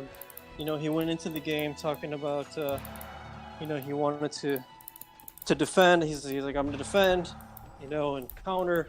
And just none of that actually happened. Yeah, so, yeah. It's just, you know, you just get on your heels sometimes, and you kind of, you know, the game plan goes out the window, and you get frustrated. You panic. You start making misplays. You don't focus on the things you need to focus on. Then, I mean, like just look at Kike versus Ferkman. I mean, Ferkman's dead, right? Like his economy is nowhere done. close. His library is completely very different. Kike's gonna age soon. He has a much larger army. And you can see up here, Locky's going to rotate and double me in the middle. You know, I just lost another wood camp, which was very frustrating. I was already hurting for what as it was. Yeah. So good job there by Kokoro taking up that front wood camp. You got an ambush coming in here from Locky. They're gonna give me a lot of trouble here in the middle. Yeah, and I think this is just Rui not being passive, not being a little too passive. He doesn't have enough army. He's kind of leaving his allies out to dry at this point. Yeah, he's just kind of running around in the middle. As you can see, he's got a small army going over to Ferkman. But then Yeah, he's just but I mean, be... Locky has a good army here. He's going to siege this city of Takamatsu. Yeah. Yeah, this is big trouble in the middle. Yeah. Yeah, and unfortunately, I just don't have enough units because I sent those guys back to go protect the rares. I need to bring those back. Yeah, and Ferkman says in the chat, "I'm okay," and Hey. you know, I don't think you are, Ferkman. I think you're dead. You know. Yeah. I think you do need help, but at this point, Rui doesn't have enough units to help either side, and you know, this is a classic game. AL got the advantage early, and they got the momentum, and now they're gonna easily crush this game, I think. Yeah, that's pretty much. It looks like what's gonna happen here. Yeah. Iroquois has a pretty big army here, also gonna age up kind of soon. Yeah, I mean, Rui's aging. It's gonna help a little, but. He just doesn't have enough army. I'm at 1735 here. Takamatsu's gonna get taken again. Rui's gonna say, okay, you know what, instead of protecting my ally city, I'm gonna deny this city from Locky. Which is, I mean, it's fine, but not when he's not gonna deny it. Oh no, the city actually went up. Critical mistake there. Insult to injury there. Yeah. So Uraga's gonna go down, and Kyoto's gonna be exposed. It's gonna be trouble here. Yeah. City of Lamanai is getting sieged. There is a tower there as well as a lookout. Would love to see Ferkman try to snipe this catapult, which is already weakened. But now we do see Kike has aged. Rui's going to age up as well, but I think it's going to be too little too late. I mean, yeah. Uraga's is down. Old has one I'm city. I'm not too far from aging myself, but it's just economy slowly taking a hit here because lost a lot of farms. And you just don't have the army at this point to contest. Yeah, there's no way I can take on these two. All those early raids just really added up. Yep. So good job from them, from AL. Now it's just a hot potato game again. Start building cities and moving cap. Yep. And you never want to do this until later in the... Well, you never want to do this in general, but... But yeah, at least until one of your teammates has control. But unfortunately, we're losing on both wings. Yeah. And Rui's just kind of caught his pants down here. Yeah. But I was able to get 2 more cities up pretty quick, trying to save any ounces of economy I have. But see, the economy's hurting quite a bit here. Yeah, and at this point, I think you need to. Yeah, I think you need to pull militia and just to crush one of their armies with Rui, because you know you're not going to come back in this game if you just sit back and try to boom up defensively. Well, I mean, there's really that's the only chance. But Rui's army is just nowhere. I didn't even know where his army was. Yeah. I think he came eventually. I think I went to try and snipe some of these sieges. So I think he just fought me off here. Yeah. Yep. Gonna go for a siege sniping mission, but it's not gonna work out. Yeah. Fortunately, he's just focused on the Hanging Garden, which isn't the end of the world. So that's good. I mean, at this point, you know, you would gladly sacrifice Hanging Gardens for a couple more minutes of surviving. So. Exactly, and I've already pretty much got the value out of it to help me get to the next stage, so that's fine. Yeah. Now Rui's gonna come with the upgraded medieval army. It's small, but it is upgraded small, against. It's decent, but unfortunately, I don't think it's gonna work out. There's a lot of heavy infantry here for Kokoro, and Rui's not really microing. He needs to move these these cavalry out of the way before they get sniped. But now there's cavalry here. Yeah. And now we see Locky rotating also, and now Ruiz doesn't have enough units. He's trying his best to hold it together, but both of his allies are losing on either wing, and their opponents are booming out of control. So. Yeah, if I could have just stayed with just Kokoro, it would have been a lot. You know, I could have did something there, but the double just really stagnated me. I couldn't get my momentum and crippled me there early. So good play from AL, recognizing that I was just kind of there by myself with no support, and they were able to rotate in and just kind of kneecap me before I could get any momentum. Yeah. Which is the right thing to do. You don't want a Jap player getting momentum, especially with Gardens. Yeah. So they did a great job of just kind of stunning my growth there. And now it's just trying to recover. It's and Furkman's Furkman's basically done. I mean, so it's I mean, like, these types of games are really hard to recover from, right? Your opponents have a big Ruin lead early on. They have a big scouting lead with Spanish, obviously. And then they raid you, and the raids are really, really good because, your units are out of place. You're taking all your best rares. And, wood was an issue early, for me at least. Yeah. So it's like you finally get some decent wood, and then you take out your wood camp. So it's like fucking trying to regroup. Yep. And the fortunate thing, Japanese...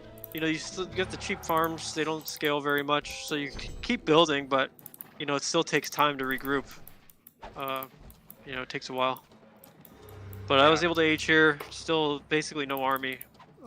And you're only still recovering here. It looks like Furkman's gonna try, or not Furkman. Rui's gonna try to take a fight here, but it's not gonna work out. This is a pretty large Spanish army. Scutaris are gonna murder the cavalry for Rui, so he's gonna have to back up.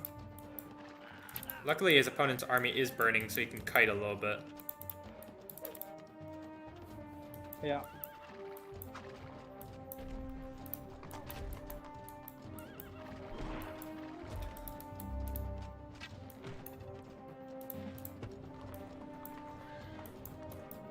And they have full control here in the middle now. With the city of Almanza and Alicante, it's going to be really tough to make something happen. Yeah, and then of course the two front Japanese cities, Takamatsu and Uraga, have been assimilated, so... It's just adding insult to injury. Yeah.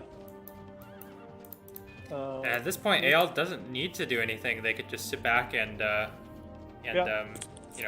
just boom up and wait. Well, and that's what Lockie's doing. Lockie's in to grab Colossus is still available. I'm going to drop Forbidden just to try and stay alive here. Get that plus 50 will be nice too for my economy. Yeah. And Furkman's still surviving somehow. I think Kike's just been a little passive there. I think, like you said, he doesn't need to take any big risks, right? Yeah. They have control, so don't go in suicide. Just pick off these towers. Maybe pick off some farms. Just keep frustrating Furkman. Yep. And Rui's gonna stand here at Yamaguchi for now. He should be able to defend here temporarily, but this is a nice army from Lockie. Yeah, and Rui just doesn't have enough units. Yeah, I'm not sure what happened there. He had plenty of time to free boom. Yeah, he did get raided though. Yeah. Yeah, in his defense, he did get raided quite a bit. So we all did, but that hurts the Nubians the most. Yeah, definitely. And he's floating a lot of resources right now. And, it's definitely a bit of a mistake there. And this is a mistake that I see a lot of players make. It's just like you're just not using your production correctly, and you'll see that when you queue up like 4 units in one barracks. That should never happen basically in a normal game if you're playing optimally. You just build another barrack. Just to make sure you're constantly producing units, infinite queue if you need to, and also don't overproduce. That's one thing that I think a lot of players don't realize is a thing. But I don't know. I realized I was pretty bad at it, and then I tried to change that around, and eventually I got a little bit better at it. Although I'm still working on it. Yeah, well, it just depends on the right scenario. For AL right now, they can do that because they're not, they're not on their heels, so it's like they can play more calm and relaxed. But when you're on your heels, you forget to build things, and you're just trying to survive and not thinking clearly, and just trying to get your economy back. Yeah, definitely. So it's tough. Yeah. But good work on the next. Kyoto's gonna start getting attacked here. Before Forbidden will be up, should be up in time. Yeah, so you can stall on that side, but stalling's not going to work out so well. I mean, you're getting outboomed in the long run, unfortunately. Yeah, I mean, the only way to really win here is Rui's got to, maybe if he can just kill this big Spanish army in the middle, rotate over, kill, we double this Iroquois army, and then start maybe push a Takamatsu, put them on their heels a little bit. and Ferkman just has to try and stall. But you can't have me and Ferkman both just trying to stall. You know, someone's got to push. Yeah, somewhere. someone's got to make something happen. Yeah. So, I mean, that was the only thing I was thinking at that time. I was like, okay, the only way we really can win this here is just got to, you know, once this Forbidden's down, even if I lose my cap, I'll still have a decent economy. I'm slowly getting an army back together. You know, if Ruby can win the middle, but you see now Ferkman's cap's going to go down here. Yeah, my pan is very exposed. There's a ton of units for Kike. Kike's just murdering this front line of Ferkman. And there's 2 towers here which are putting in good work, but yeah, and I'm not sure why he wasn't able to move it back. Well, he never raised the Senate this way. So, yeah. Never mind. Yeah, you gotta get that, you know, pretty much immediately, as soon as my government comes out, I immediately raise the Senate. So it's just already gonna be ready for you in about... exactly. How long does that take? About 10 minutes or something? I don't know. I'm not entirely sure. I know it speeds up throughout time. Some certain upgrades make raising quicker, but... Yeah, somehow Ferkman took the city back, and Kike's taking some losses, but this game looks over. On this side, Rui has repelled the assault of Loki there. Yeah, but repelling's not going to do anything. You need to push. Yeah. Push. Because now Loki's going to rotate over and just slaughter me. So that's, you know, I'm trying to take a fight here, but it's going to be bad news. Hold on, my militia. Yeah. I mean, this looks like a losing fight. We do see militia being pulled. Yep. But this army from Kokoro is very strong. Yeah, and then plus with the Spanish cherry on top here. Yeah. Just to finish it off.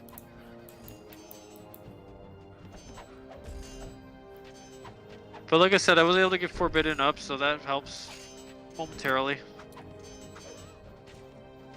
Yeah, but Rui says in the chat, I think it's GG, and I think I agree. You know, there's no way they're coming back from this. So, and that is going to be game number 4 going to AL, and that's going to be the end of the series. Unfortunately for you, oldie, that's going to be your team, Old Papi Nutz, being knocked out. And yep, congratulations AL. So now they'll play the winner. Or no, they play Connor's team next. Yeah, they play Dirty's Angels. So congratulations to AL, a hard-fought series. But ultimately, they did come out on top, so nice work for them. And you guys will be playing Dirty's Angels, so please go ahead and schedule that. Again, the deadline for that is 2 weeks from 2 weeks from this past Sunday. So it's So you got like 12 days or something. Yeah, so you should be able to get that done. The other quarterfinal match is that we still need to cast is Call of Daddy versus PLA. That hasn't been played yet. They got an extension, so we'll. Do we know when that's gonna play? Do we have any idea? Yeah, they're playing Saturday morning my time, so 11 a.m. Eastern time or 3 p.m. GMT. So I think oldie, I need to check with your schedule, but we'll be casting that Saturday afternoon, my afternoon, your evening probably. I'm sure it'll work. We've been able to make it work for so far. So. Yeah, so we'll be casting that then all the quarterfinals will be done. And then, big thank you to Jonathan, who might watch this eventually. Thank you so much for coming and joining us. Jonathan did have to leave early, unfortunately. And we're really thankful to him. The final guest caster for the next quarterfinal will be Phantom, who we're happy to have on again. And then for the semis, we're going to have Kron and Jatin, so that would be really exciting to have those two on. And then Spiridon at some point, right? Bronze Spiridon's doing the bronze match. That's the third place match, and then Connor, obviously as the tournament organizer, is doing the finals. So we hope we will see you all then. At least for now, this game's gonna be over. I'm just gonna fast forward through the rest of it.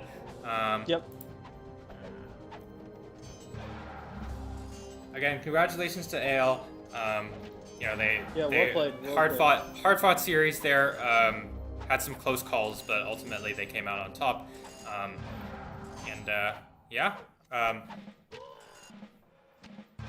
So again, we'll be back on Saturday probably for the next cast. That will be Call of Daddy versus PLA. That should be an exciting match. I'm glad Phantom can be on and joining us as well. All right. I'm trying to find ways to fill dead air time because currently we're just like in garbage time right now. Yeah, just fast forward. Yeah. Looks like Kike got the most kills. Good job for Kike. GG is called. Yep. Yep, Kike with the most skills. And economy-wise, Ruri has pretty good. He had the most wealth collected and the most timber collected, but unfortunately, everybody else on his team was just fell behind early and then couldn't quite catch up. So.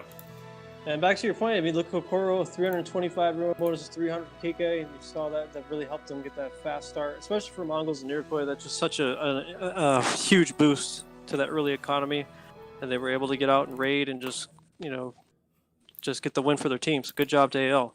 Yeah, so that's going to be a 3-1 victory for AL. Congratulations again. We hope everybody has enjoyed the cast. We hope you guys, like seeing these casts and appreciate our commentary. And we hope for everybody that played, you learned something that you can improve at. So thank you so much for watching. This is ASE The Pair signing off. Thank you, Oldie, as always, for joining me. Yep, thank you guys. We'll see you next Saturday, or this Saturday. This coming Saturday, yep. Yep, see you Saturday. All right, bye-bye.